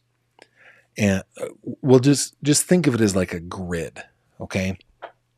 And in that grid, we're going to call each one a bit. I know that this definition isn't perfect, but just for visualization purposes, in that grid, every single thing is a bit, right? And it is going to be either black or white, let's just say, to represent, the binary nature of data. A bit-by-bit recovery would be, so the other part that happens typically is if you were to reset your device and it restores the operating system and it restores a couple things, it would write over some of those bits, but at the end of the grid, there would still be plenty of that data left over. So a bit-by-bit restore or download would mean that you've got everything, even stuff from before the restore happened. Oh my goodness, look at this. This guy is this. I love this. Look at this camera guy. I'm going to keep the camera on. He's trying to find a good place to just keep his camera during the recess. Okay, but that is not what happened in this case. That would have been a good thing to happen because there would have been a lot of data on the phone that they could have had access to from before the restore. I don't know why they were prevented from doing it that way. There's probably a reason, a technological reason that is just outside of my understanding. What they did was a file restore, or a just the file organization. So basically, it is a forensic copy of the file system of the device. So that would not include any of the data from before the restore happened that may be on the phone. That's why he was asking that. Yeah. There's nothing to listen to. There's nothing to listen to. I just saw here. Yes, but you're right. Aida, I'll stop doing that. I just can't hardly take it sometimes. So Kat goes, Gavin, so does it rewrite the oldest data first? Not necessarily. It depends on the operating system's, it depends on how the operating system works. It's going to be different for every operating system. I'm not familiar with the different Android operating systems. It's such an open architecture that there are so many different versions of it. I have no idea.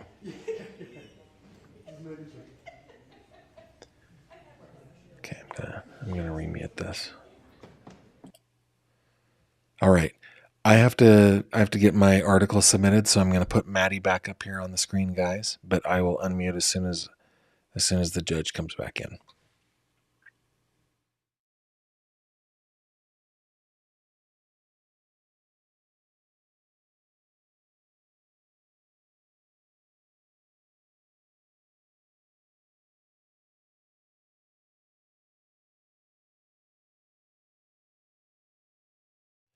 By the way, this is something that I like watching anytime I'm in a courtroom.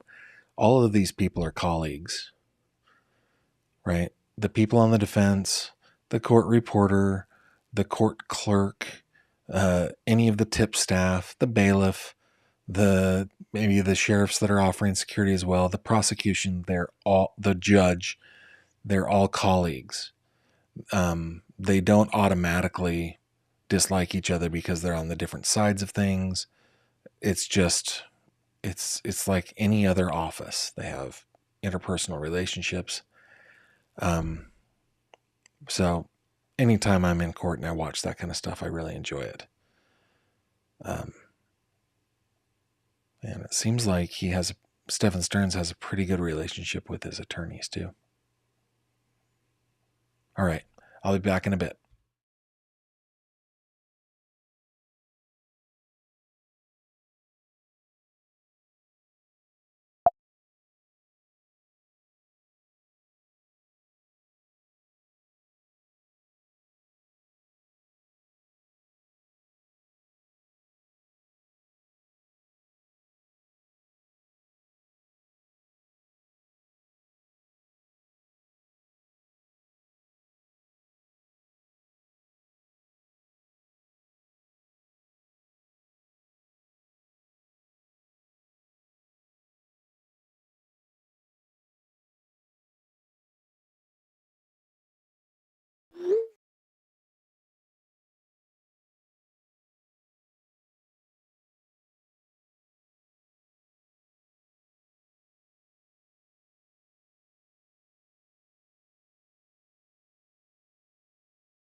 That actually wasn't a very long recess, was it?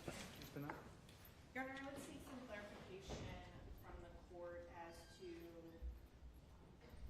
whether we're going through all three motions today or just the first two that we're going over, because the state's position is that the burden is substantially different for the challenge to the warrant. Understood.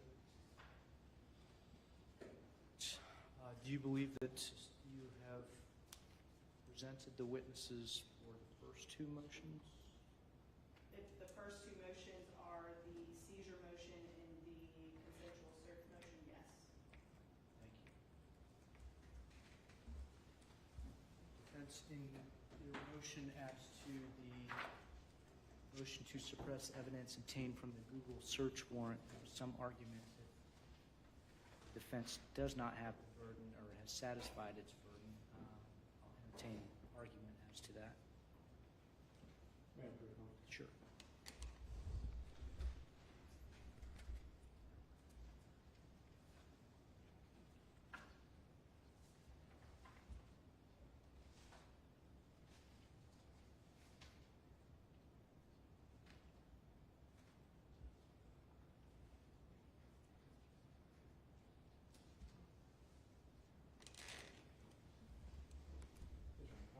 When it comes to the burden for attacking the warrant itself, the primary basis for the state's argument is on four corners of the warrant affidavit. So when it comes to the burden itself, we would be arguing that it's satisfied at least for arguments we heard at this point, considering not challenging the actual document itself. Understood. So, did you anticipate presenting witnesses or evidence in support of that motion? No. So you were just going to present argument? Yes. Based on, right now we have the chain of how the warrant came about, and then getting to the cell phone download, and then there's the warrant itself. Okay. So you're going to make argument as to the sufficiency of the warrant itself and technical defects? Yes. And rely on the evidence that's been adduced in cross-examination to support the probable cause, or the lack of probable cause for the... Exactly. Does that give the state any clarity? No, Your Honor, Florida Rule of Criminal Procedure 3.190, subsection G3 specifically states if the court hears the motion on its merits, the defense shall present evidence supporting the defendant's position, and the state may offer rebuttal evidence that the defense's burden is to show that there's grounds for suppression of the warrant. I don't believe that that burden has been met for the state to be required to present rebuttal evidence. The affidavit is not before Your Honor. Understood. All right, so as to sufficiency of the warrant, what evidence does the court have to make some determinations as to the sufficiency of the warrant? Talking about the technical defects that are alleged in the motion. Yes, Your Honor. At this point, it's actually part of the court file, so we'd be asking to take judicial notice of the search warrant. It's not part of the court file. Search warrants are not part of the court file. Absent some affirmative presentation of evidence regarding the argument, there is some kind of technical deficiency that makes the search warrant of the Google activity unlawful. It's going to be hard pressed to make a determination as to that. Let me ask the state.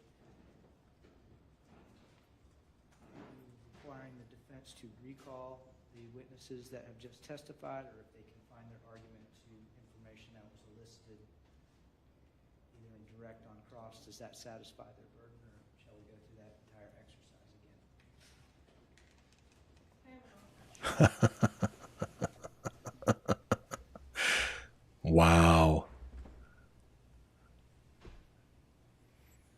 what I liked that. I liked the judge.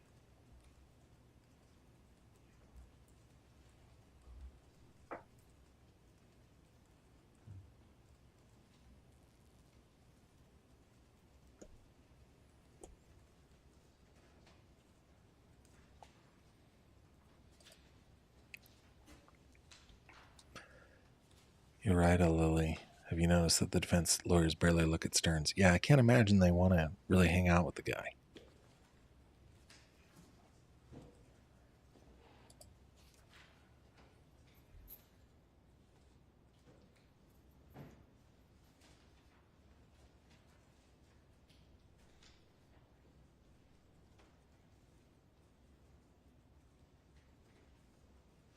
Basically, what the argument is happening here is that the prosecution.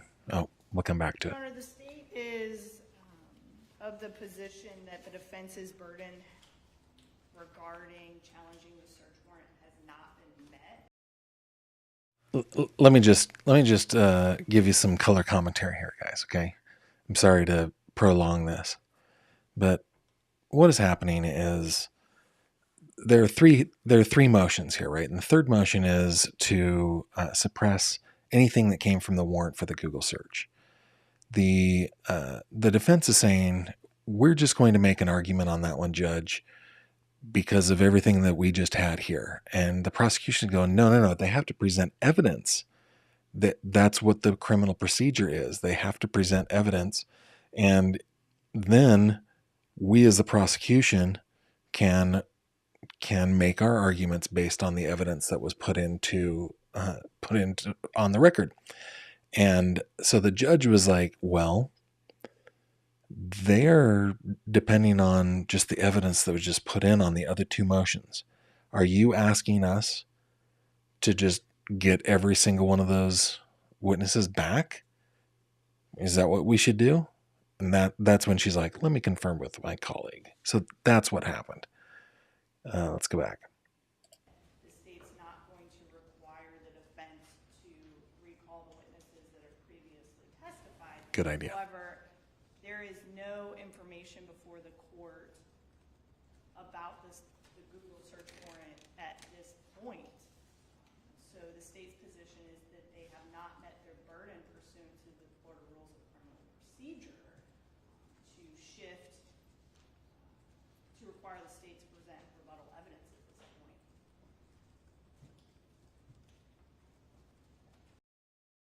So what's at stake here? Just right now on this motion, what's at stake is who has the burden? Who has the burden to, if the burden is on the defense, then the defense must show that their position is correct. But if the burden is on the prosecution, then they must show that the defense's position is incorrect. And in the previous two, that burden was found to be on the prosecution, and we just went through all that. Now the prosecution is saying, okay, on this third one, we're not going to make you go through that whole thing again, but you haven't entered any evidence into the court that would shift that burden from you to me.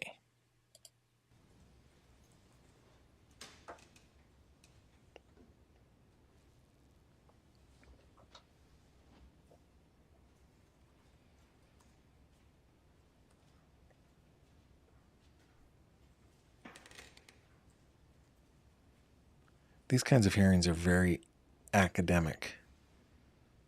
Additional testimony, the court's going to rely on the testimony that's been provided. There was a cross-examination and a redirect. That information is in the record. The defense can make argument that satisfies their burden or not. Is the state anticipating presenting additional evidence? The state has an additional witness should the court find that the defense has met their burden to challenge the warrant.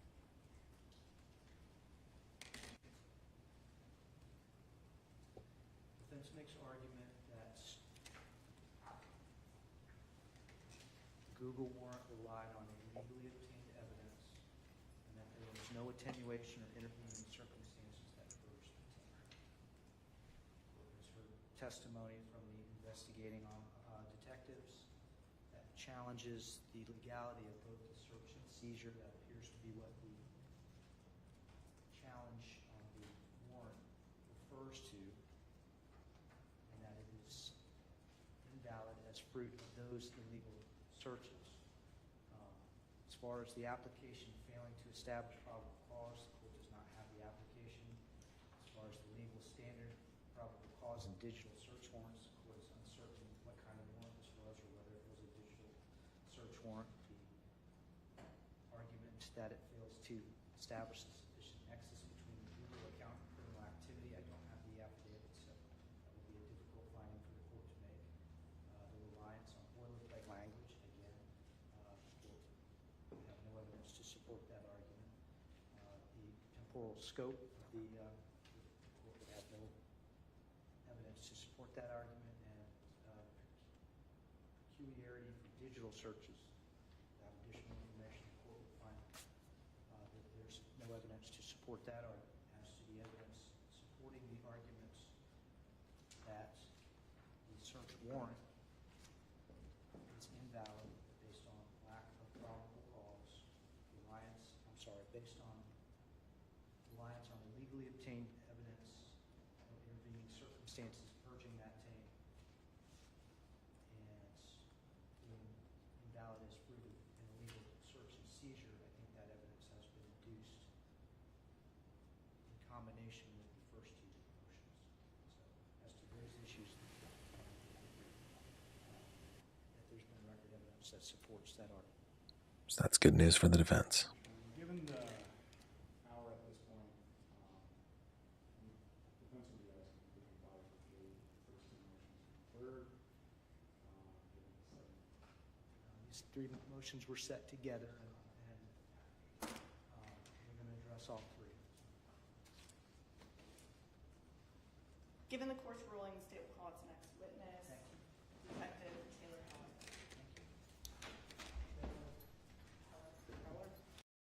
Okay, so just in case you missed it, what happened there was, over the course of the motion, there's a series of arguments, right? And he's saying, well, I can't rule on this argument. I can't rule on that argument. I don't have this, so I can't rule on that argument.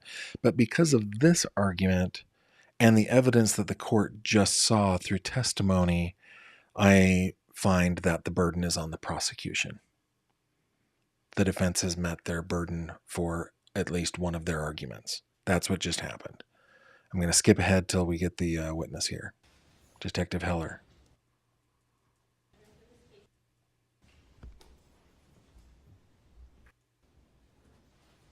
Please say your first and last name for the record. Taylor Heller. Can you spell both for the record? First name is Taylor. Last name is Heller. How are you employed? With the Orange County Sheriff's Office as a deputy. Were you employed with the Orange County Sheriff's Office on February 28th, 2024? Yes. Can I approach a witness with Clifton Mark State City for identification? Sure.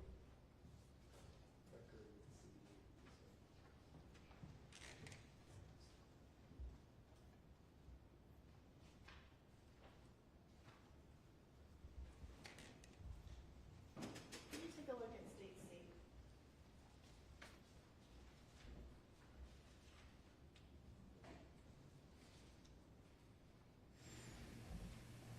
That looks very much like a report that we have seen on this here channel.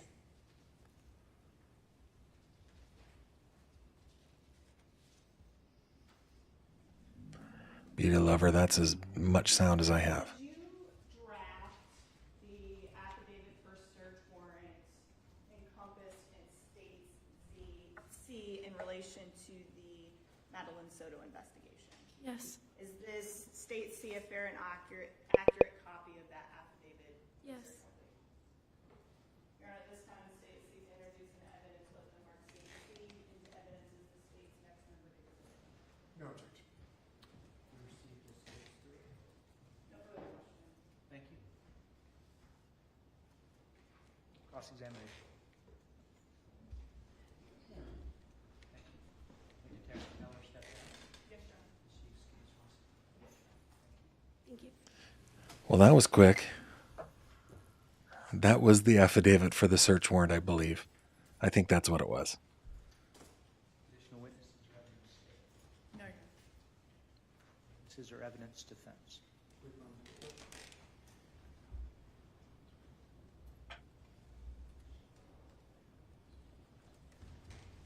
Mayor, thank you. Parties need a moment to gather their thoughts for arguments, or are we ready to go? Sure. Take a 5-minute recess. Inside we'll have 20 minutes to present their argument. I'll ask that you compartmentalize into the individual motions. Take a brief recess. Okay, so what's going to happen next is all of the witnesses have been found, or have been called, they've been examined, evidence has gone into the record. Now each side is going to be able to make their argument about why they are right. And then the judge will either rule from the bench, which I think is probably the least likely outcome, or he will give a written ruling later.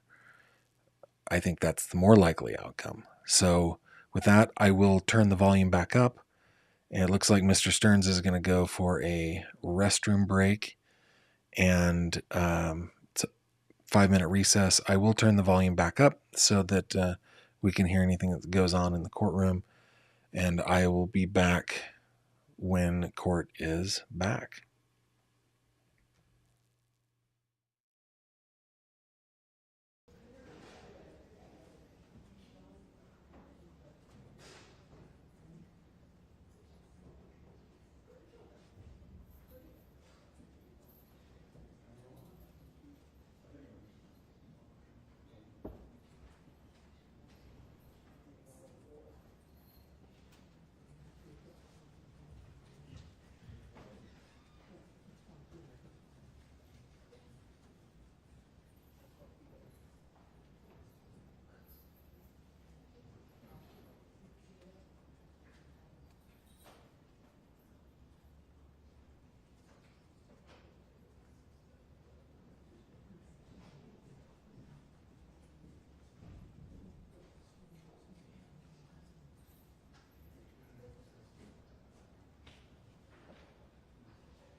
I just skipped ahead. That gets us actually to where the live stream is live.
Please come to order. Serving for the side session. Now we'll keep Parsons to the back.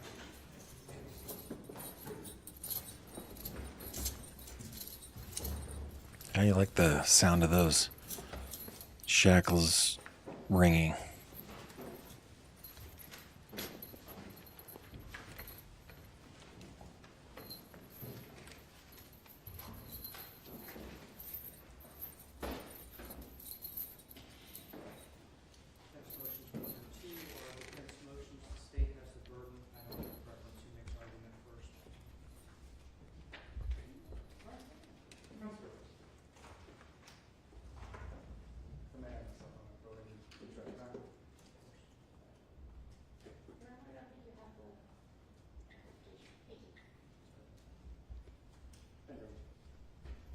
This time defense is moving to suppress the evidence obtained by way of the Google extraction and the entirety of the data that was elicited from Google that was sought by a warrant. Defense is also seeking to suppress the actual cell phone itself and the data contained therein. For the first two arguments as to the unlawful search and seizure of the cell phone, defendant is relying on the United States Constitution, Fourth Amendment, as well as the Florida Constitution, Article 1, Section 12, specifically that as we go through this is all kind of intermixed between the three motions, but looking to the first motion as to the seizure of the cell phone, at this point, now that the burden has shifted, the state bears the burden to prove an exception to the warrant requirement in order to seize the personal property of Stephan Stearns. As to the seizure, defense would argue that no consent was either sought nor given for the seizure of the cell phone, as well as the fact that there is no exigent circumstances that would create this to be a constitutional seizure. As to Detective Tagler, the exact evidence that was elicited was that the detective had informed Mr. Stearns unilaterally that she was going to hold on to a cell phone. This was a declarative statement, not a request, and there was no opportunity to refuse the turning over of the cell phone at that point. Detective Tagler had the cell phone in hand, was clearly exercising dominion and control over the cell phone. Let me guess. You're thinking about going to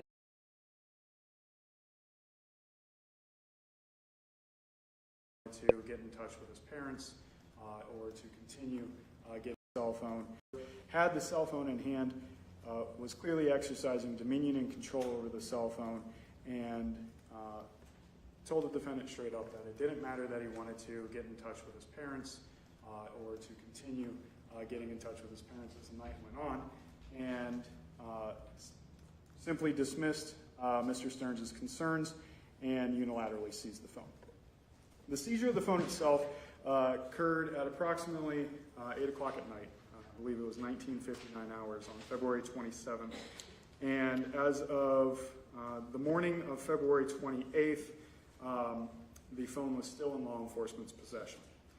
As it was taken to digital forensics at the Orange County Sheriff's Office, the phone was still in law enforcement possession, which we start getting to a point where we're looking at several hours worth of seizure.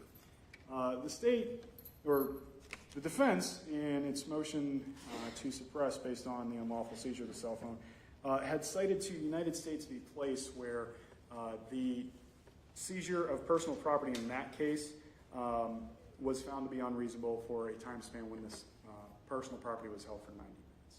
We're well beyond 90 minutes at this point, and there was no attempt to minimize the intrusion of the seizure of the cell phone. Looking to the state's response, I understand that the state is going to be arguing exigent circumstances, but there was critical testimony elicited from the digital forensics examination witness who stated that once a factory reset occurred, to law enforcement, there was no hope of getting anything after that. During the first interview before the cell phone was seized, law enforcement knew that the cell phone had been factory reset. They dug through his cell phone and they confirmed that it was factory reset. At that point, no exigent circumstance existed as to imminent destruction of evidence, because at this point, essentially, Your Honor, it was destroyed in law enforcement's eyes. The gentleman testified the fact that there's no time span or immediacy when it comes to learning that the evidence could have potentially been destroyed when it comes to a factory reset. Additionally, the timeline itself of law enforcement's involvement in this case entirely negates the urgency element for the imminent destruction of evidence. From the time that the missing report came in to the time of the seizure of the cell phone itself, it was approximately 20 hours had elapsed.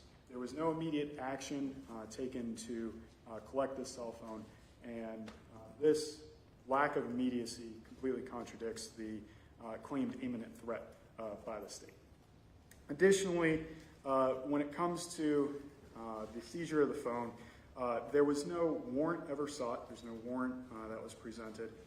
This was, again, unilateral action, even though there's been an emergency judge ready to go on duty since the 80s in the 9th Judicial Circuit, both for Orange and Osceola counties, for law enforcement to seek a warrant, and yet they chose not to. When it comes to any other potential claimed exceptions, such as the emergency aid exception, it was clear from the detectives that the looking through the phone, the seizure of the phone, this was in order to further investigatory purposes. This was not a situation where they were seeking to render any emergency aid. The community caretaking exception to the warrant requirement absolutely doesn't come into play. The phone posed no danger.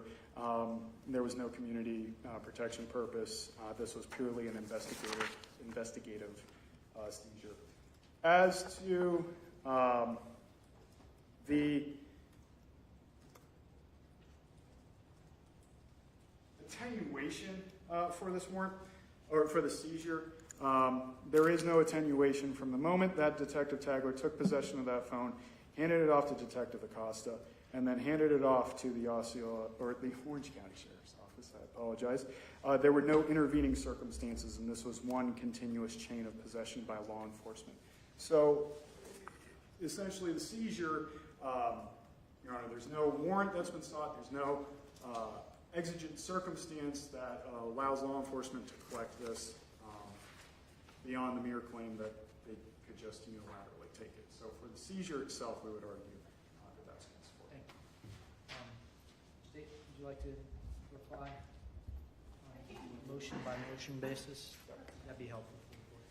In the meantime, I know the defense cited some of the case law from their motion. I did have the opportunity to review most of the case law. There is one case that I had difficulty finding, so if the defense has a correct site or a copy of the case, I would appreciate it. I could not find Appelt v. State, the site that you cite.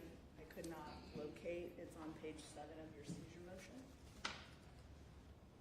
As far as the defense's argument, the defense relies on place, and place is actually distinguishable.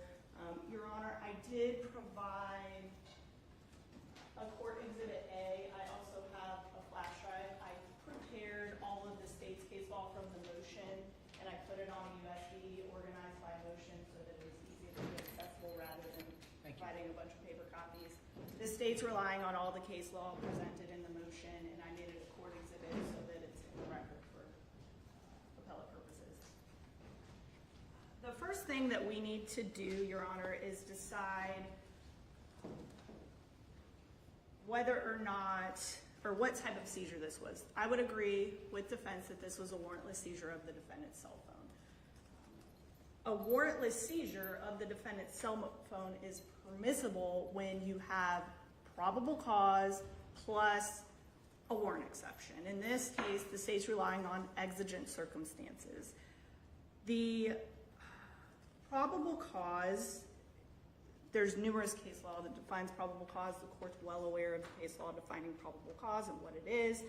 Exigent circumstances, there's also a lot of case law regarding exigent circumstances. The specific cases that the state is relying on are U.S. v. Babcock, State v. Darter. The state has to show for exigent circumstances. The test that's used is an objective one. The factual inquiry is the totality of the circumstances. The exigent circumstance that the state is relying on in this particular case is the destruction of evidence. Courts have found this exception particularly compelling when you're dealing with digital evidence, and that can be found in the Babcock case. We have detectives who are on scene with the defendant, and at the time that the defendant's cell phone is seized, which is approximately 8 p.m., they had the opportunity to view some of the items in his cell phone. They also knew that Madeline Soto did not report to school. Madeline Soto has been missing for over 24 hours. The defendant was the last individual to have seen Madeline Soto alive or seen her in person. The defendant attempted to destroy evidence already by factory resetting his phone. He did this on the same day as Madeline's disappearance. That's evidenced by the history that is in his phone that he consented to looking at. The sergeant from the forensics unit testified what it takes to go ahead and factory reset the phone, but he also indicated that when a phone logs into the Google account and the backup starts repopulating, which is what happened in this case, that content will stay on the phone as long as the phone is not syncing with the Google Cloud account. There's evidence and testimony that upon the seizure of the phone, law enforcement officers placed the phone in airplane mode to prevent that seeking. Should the defendant have accessed his Google account and removed multiple items from the Google account, it would not have removed it from that particular cell phone because that cell phone was in airplane mode and was no longer syncing with the Google account. How did it sync? How did it repopulate it? Stop syncing. When the phone was factory reset and that information corresponding with that Google Cloud account was input upon the starting up of the phone, everything that was backed up on the Google account from that phone began populating on the phone. And that's the 2 a.m. population that Sergeant Stamanik mentioned that occurred the early morning hours of February 27th. So prior to these interviews, all of those photos and everything else began to populate on that phone that was in his backup. So when law enforcement saw that there were various items missing and the defendant had already tried to destroy the evidence, it was at that point that they seized the phone, placed it in airplane mode to prevent further destruction of evidence. There was also testimony that even though the defendant factory reset the phone, there was still a possibility through different avenues to ascertain that cell phone's location information and different things. So at that point in time, there was a fear that was objectively reasonable to a reasonable law enforcement officer that would lead that officer to believe that the evidence might be destroyed before a warrant could be secured. That is the standard, probable cause plus exigency. Everything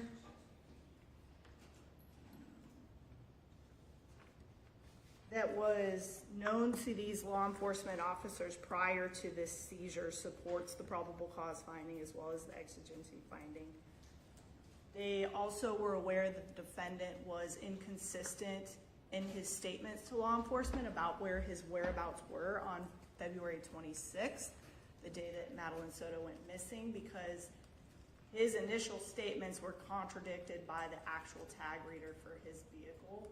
His vehicle was seen traveling in the opposite direction of Madeline Soto's school when he indicated that he was driving towards the school and going to McDonald's and dropping her off. There were other inconsistencies that are within those statements that he made, specifically the ones that were provided to the court and are entered into exhibits in this particular hearing. There are multiple inconsistencies. All of these things lead to probable cause and exigent circumstances for the seizure of that phone. Therefore, the seizure was permitted by the Fourth Amendment in this case, regardless of whether the defendant said, yeah, go ahead, take my phone. The law enforcement officers had the ability to do that. The defense also mentioned place. That case is distinguishable because in that initial detention, that 90-minute detention that they're talking about in there was based upon reasonable suspicion alone. That court then later says that once that dog sniff was done on the luggage and they developed probable cause, that's where they get the 90 minutes from the time that the luggage is detained until they've secured probable cause. That's not the standard here because the state's relying on the probable cause plus the exigency to support the seizure. So the place case is actually inapplicable to this case as far as the defense's attempt to have the reasoning support their argument. Thank you. Brief rebuttal, and then let's move on.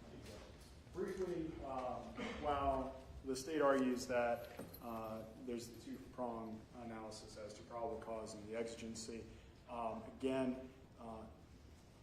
when it comes to the exigency, the direct testimony that was listed during the hearing is that to law enforcement, there is no exigency at the point that the phone is known to have been factory reset, that there is no imminent destruction of evidence because there's no further destruction of evidence. It's already been destroyed.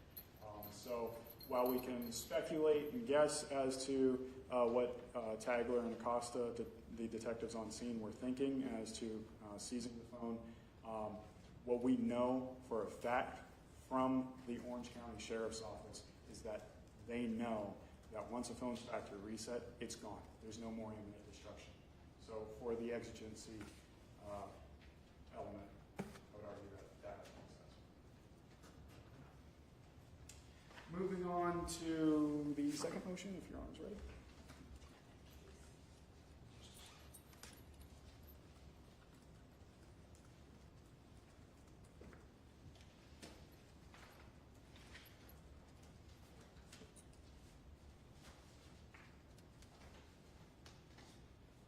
Mr. Johnson, I'm ready.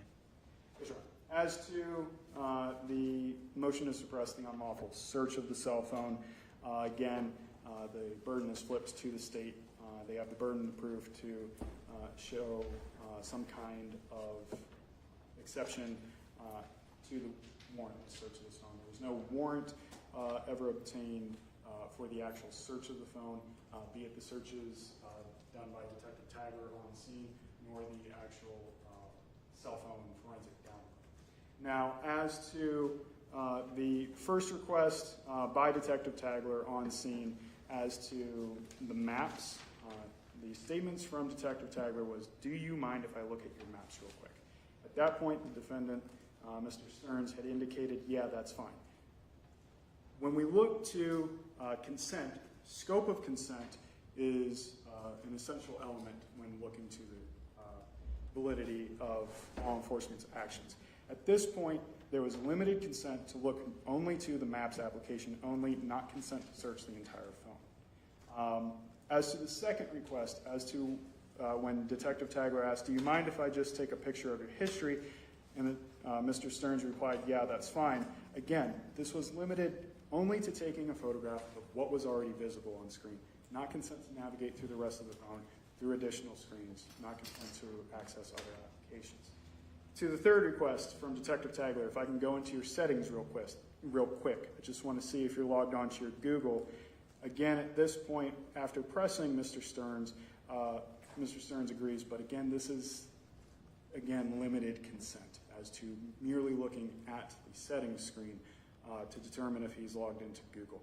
At no point did any of the detectives or any member of law enforcement seek consent from Mr. Stearns to go through the rest of his cell phone, which then we can see Detective Tagler's overstepping the scope of consent when she later indicates, "I was checking your call history. I noticed that you don't have anything before this morning." But when questioned, and as evidenced in the recordings that Your Honor has, there was never any consent sought or given as to checking the search of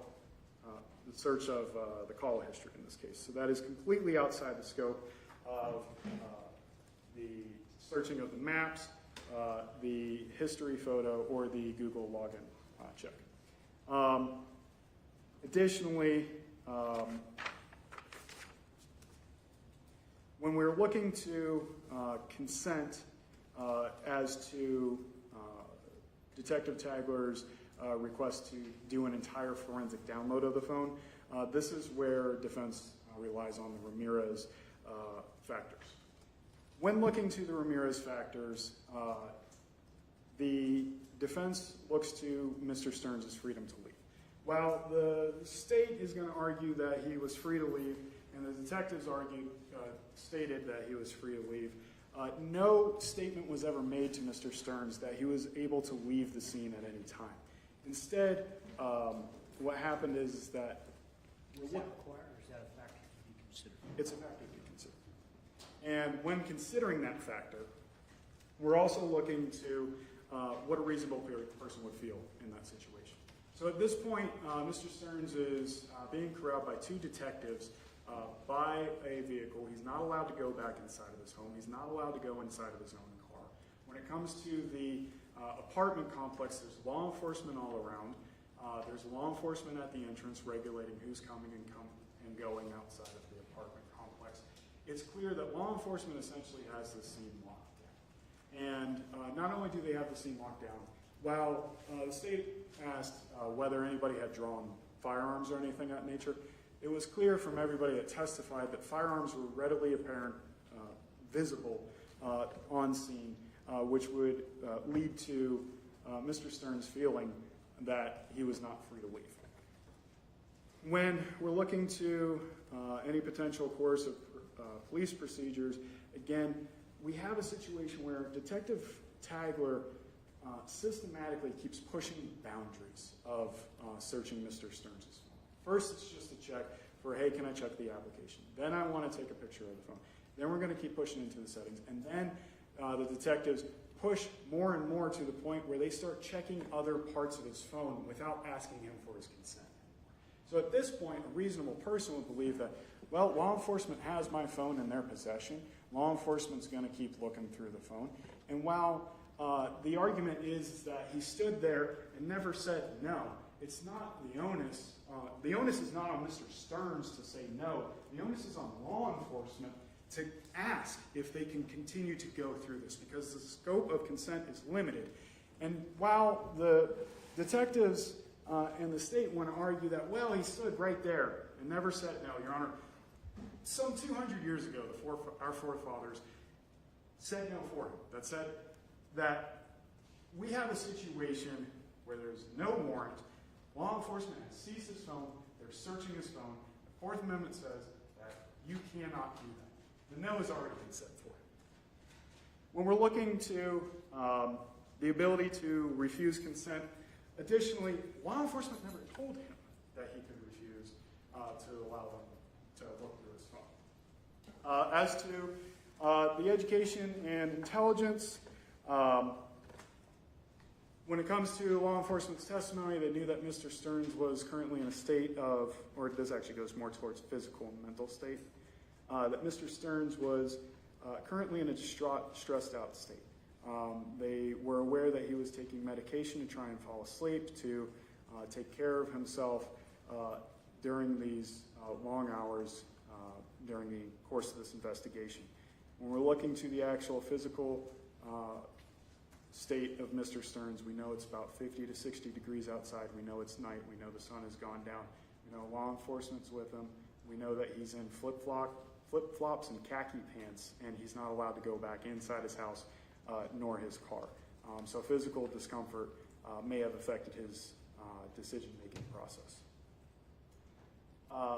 When we look to the standards here again, it's not what law enforcement believes that Mr. Stearns was. It's what would the typical reasonable person have understood what the situation was. And in this case, Your Honor, the defense would argue that as Detective Tagler consistently pushed the bounds, then held onto his phone, just unilaterally seizing it, dismissing his concerns about trying to contact his family, comes back hours later and gives him the Hobson's choice, that ultimatum of, you can either consent or we can get a warrant. At that point, Mr. Stearns' ability to consent has been tainted, it's been coerced, and for that reason, we would argue that all of the searches of the phone violate the Fourth and Article 1 section. Thank you.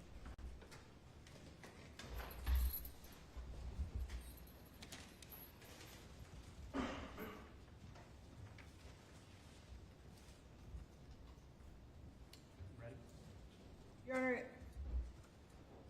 the defense is not arguing that the defendant did not consent to law enforcement looking at his phone. Some of the things that I think are important to point out to the court is that the defendant in this case was free to leave. Both law enforcement officers that were interacting with him were in an open parking lot where he was free to move about. He was in and out of Ms. Soto's vehicle. There was no testimony before, Your Honor, that there was any threats or prohibiting of his movements. The defense argued that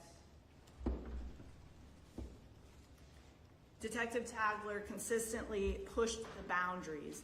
However, Detective Tagler did not push the boundaries of consent in this case. There were multiple things where the reason I went to Nuvia in the first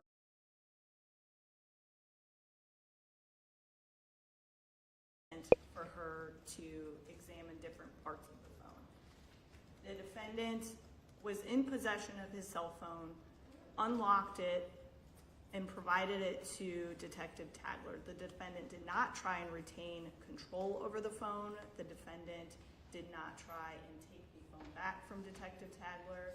The defendant did not try to himself show her various portions of the phone. There was no attempt by the defendant to limit the consent in any way. The scope of the consent is measured by objective reasonableness. What would a reasonable person have understood to be the object of the search during the exchange between that person and law enforcement? You have Detective Tagler, after speaking with the defendant and him being inconsistent about timings and locations, she asks him, do you mind if I look at your maps real quick? The defendant confirms. It's at this point he unlocks his phone and hands it to Detective Tagler. Detective Tagler does not walk away with the defendant's phone. They are standing shoulder to shoulder. The defendant can see everything that Detective Tagler's doing. Detective Tagler then says, do you mind if I just take a picture of your history? To which the defendant responds, that's fine. There is no attempt to limit the type of history that Detective Tagler is going to look into. There is, this conversation happens, the detective is looking at the defendant's phone. Subsequently, the detective looks at the defendant's call history. And there's actually a conversation with the defendant about how Detective Tagler doesn't know how to use the defendant's specific phone. She also asked to go in the settings, and in the audio recording, there is actually a substantial pause before she's finds where the settings are.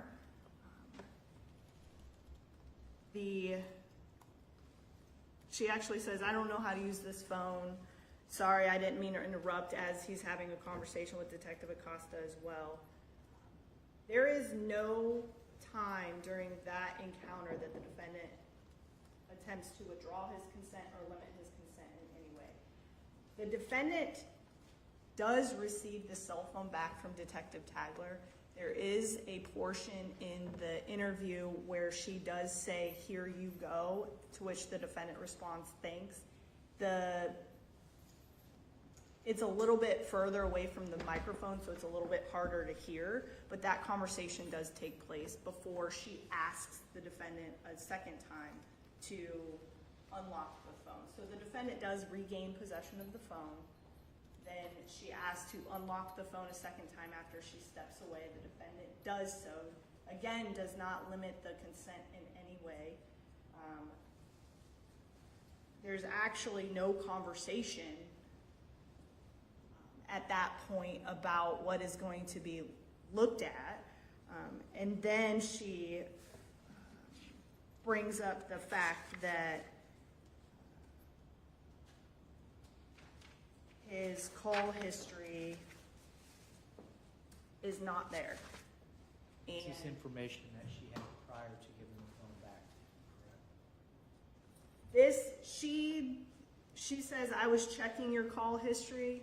I am unclear at what point she looked at it. I believe it's around this encounter, but it could have been before. My position, the state's position is it's during this time frame where she's asking. The argument of the state was that she asked to take a picture of the history, looks at the call history. She takes because it's what a reasonable person would understand the interaction is going to be. My position is that she uses general term history, and then she eventually goes into the call history. Is that in the first time she's got possession? That's in the first time that she has possession of the phone. Yes. At what point in that sequence is the exigency argument, is the state's position that the detective becomes aware of an exigency of the destruction? It's the second time he hands her the phone. Because she asks him to unlock the phone. They have a conversation. She brings up the call log. She said, I also noticed, I was checking your call history. I noticed that you didn't have anything before this morning. Is that unusual on your phone? And that's when the discussion about the Factory reset occurs. Yes. It's the state's position that on that discussion, that provides the basis for the state's exigency circumstance. Yes, coupled with everything else that law enforcement knew, yes. The probable cause. Yes, yes. Sorry, I didn't mean to. Where's Mr. Recchi? So it's at that point that there's a seizure. There's some other information that's ascertained by law enforcement, and then they do a second interview with Mr. Stearns. The second interview begins at 12:16 a.m. and almost immediately jumps into addressing consent to forensically download the phone. It's not very long after their initial introductions on the audio recording. She says, I told you I was going to hold on to the phone. We would like to download your phone. Is this something that I have your consent to do, or do I need to get a search warrant for your phone? The state's position is the way that that statement is phrased, it is clear to a reasonable person that the defendant had the opportunity to refuse to consent, because either the defendant can consent. If the defendant does not consent, law enforcement ultimately would seek a search warrant. The defense wants to call that an ultimatum. The state's position is that it is advising the defendant very clearly that he has the ability to object or not allow consent for the forensic download. There's no question that law enforcement was seeking a complete download and to go through the entirety of the phone by the way that that conversation is had. Because he ultimately answers that question affirmatively, and then she follows up, you're okay with us going through your phone? To which the defendant responds yes, and then he ultimately provides his passcode to the cell phone. Based upon all of the totality of the circumstances and all of the information that law enforcement had and the lack of coercion by law enforcement towards, in fact, the defendant was actually free to leave and did leave the apartment complex after this second interview. He wasn't allowed to leave in his vehicle because his vehicle was seized, but he and Jennifer Soto left in Jennifer Soto's vehicle. That goes to any coercive nature argued by the defense. The state also relies on the same factors as permitted by case law. Whether or not the defendant was free to leave, whether there was any coercive police procedure, the extent of the defendant's cooperation or his awareness of the right to refuse, whether the defendant could have refused, defendant's education and intelligence, and the defendant's... I think as fast as I type, so I was with you up to extent of cooperation. Or his awareness of his right to refuse, whether the defendant could have refused consent, the defendant's education and intelligence, and the defendant's belief that no incriminating evidence would be found. All of these factors should be considered by the court in determining the defendant's voluntariness of consent. So the state has to show that the consent was voluntary by clear and convincing evidence, and the consent has to be freely and voluntarily given. That is the standard. There was some case law that distinguishes it from a formal waiver of Miranda and things like that, other constitutional rights. The standard for consent is whether it was freely and voluntarily. So these factors that we just discussed go to the voluntariness of consent. So for the consent that occurs on February 27th, so that first interview where they're actually looking through the phone, the state's position is that consent was valid. The defendant unlocked his phone twice and handed it to Detective Tagler twice. The defendant specifically consented to map data viewing and documenting his history, reviewing settings to see if he's logged into his Google account. The defendant was standing directly next to Detective Tagler as she was viewing the content. There was not the word history was used in the state's position in a general way. It wasn't a limiting way. And at no point did the defendant intend or verbally or physically or any other way communicate that he was limiting or withdrawing consent. He was free to leave during the conversation. He was not in handcuffs. There was no police coercive tactics. The state's position is the defendant was aware, based upon the questioning, that he had the right to refuse. He could have not unlocked his cell phone. He could have said no. There was a lot of testimony that he was free to leave and he could not have consented. They're not in a confined space. And the biggest one is the defendant thought he destroyed all of the evidence. The defendant factory reset his phone twice on the date of Madeline Soto's disappearance. And the reason why he consented is he believed that everything was gone. So the state's position is that the consensual searches that were conducted in this case were valid and permissible under the Fourth Amendment. Thank you.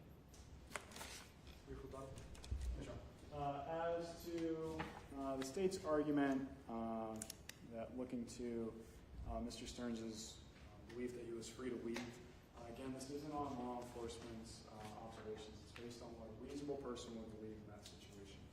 Here, while we don't have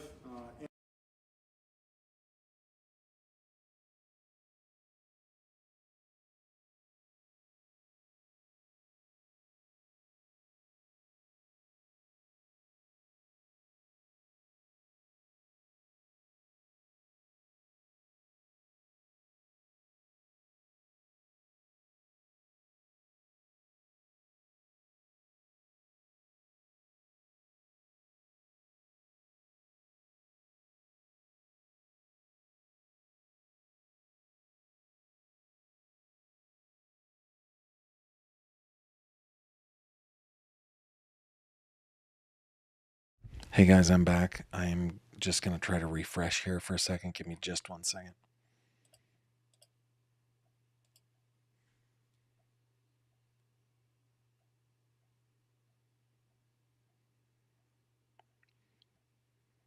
It's hard working 2 jobs at the same time. Now it appears that we've got a, where am I trying to find here? Looks like we've got a problem with the stream.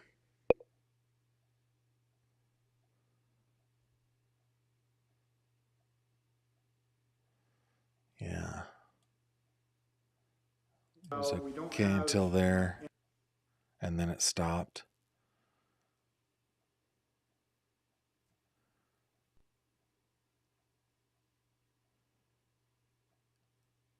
So it does look like we've got a problem. But here, this is what we're going to do, okay? I'll keep my eye on it until I finish my workday. And then let's come back at 7:30 tonight, our normal time. I'll prepare a couple things to go over that we can discuss a little bit. Hopefully I'll be able to like reboot my computer, get my comment system working again, get it all set up so that at 7:30 tonight, we can have a good, deep, meaningful conversation about this. There's been about 900 of you with me today. I don't do this very often, but in Maddie's case, I just felt like it was something that we should do. So that is why I did it. I'm glad that you joined me. So if you want to come back and talk about it with me later on, please come back at 7:30 p.m. Eastern. With that, I bid you farewell till the next one, which is in a couple hours. Bye-bye. Thank you very much for watching this video. If you liked what you saw, please consider subscribing. And if you have any questions or comments, please leave them below.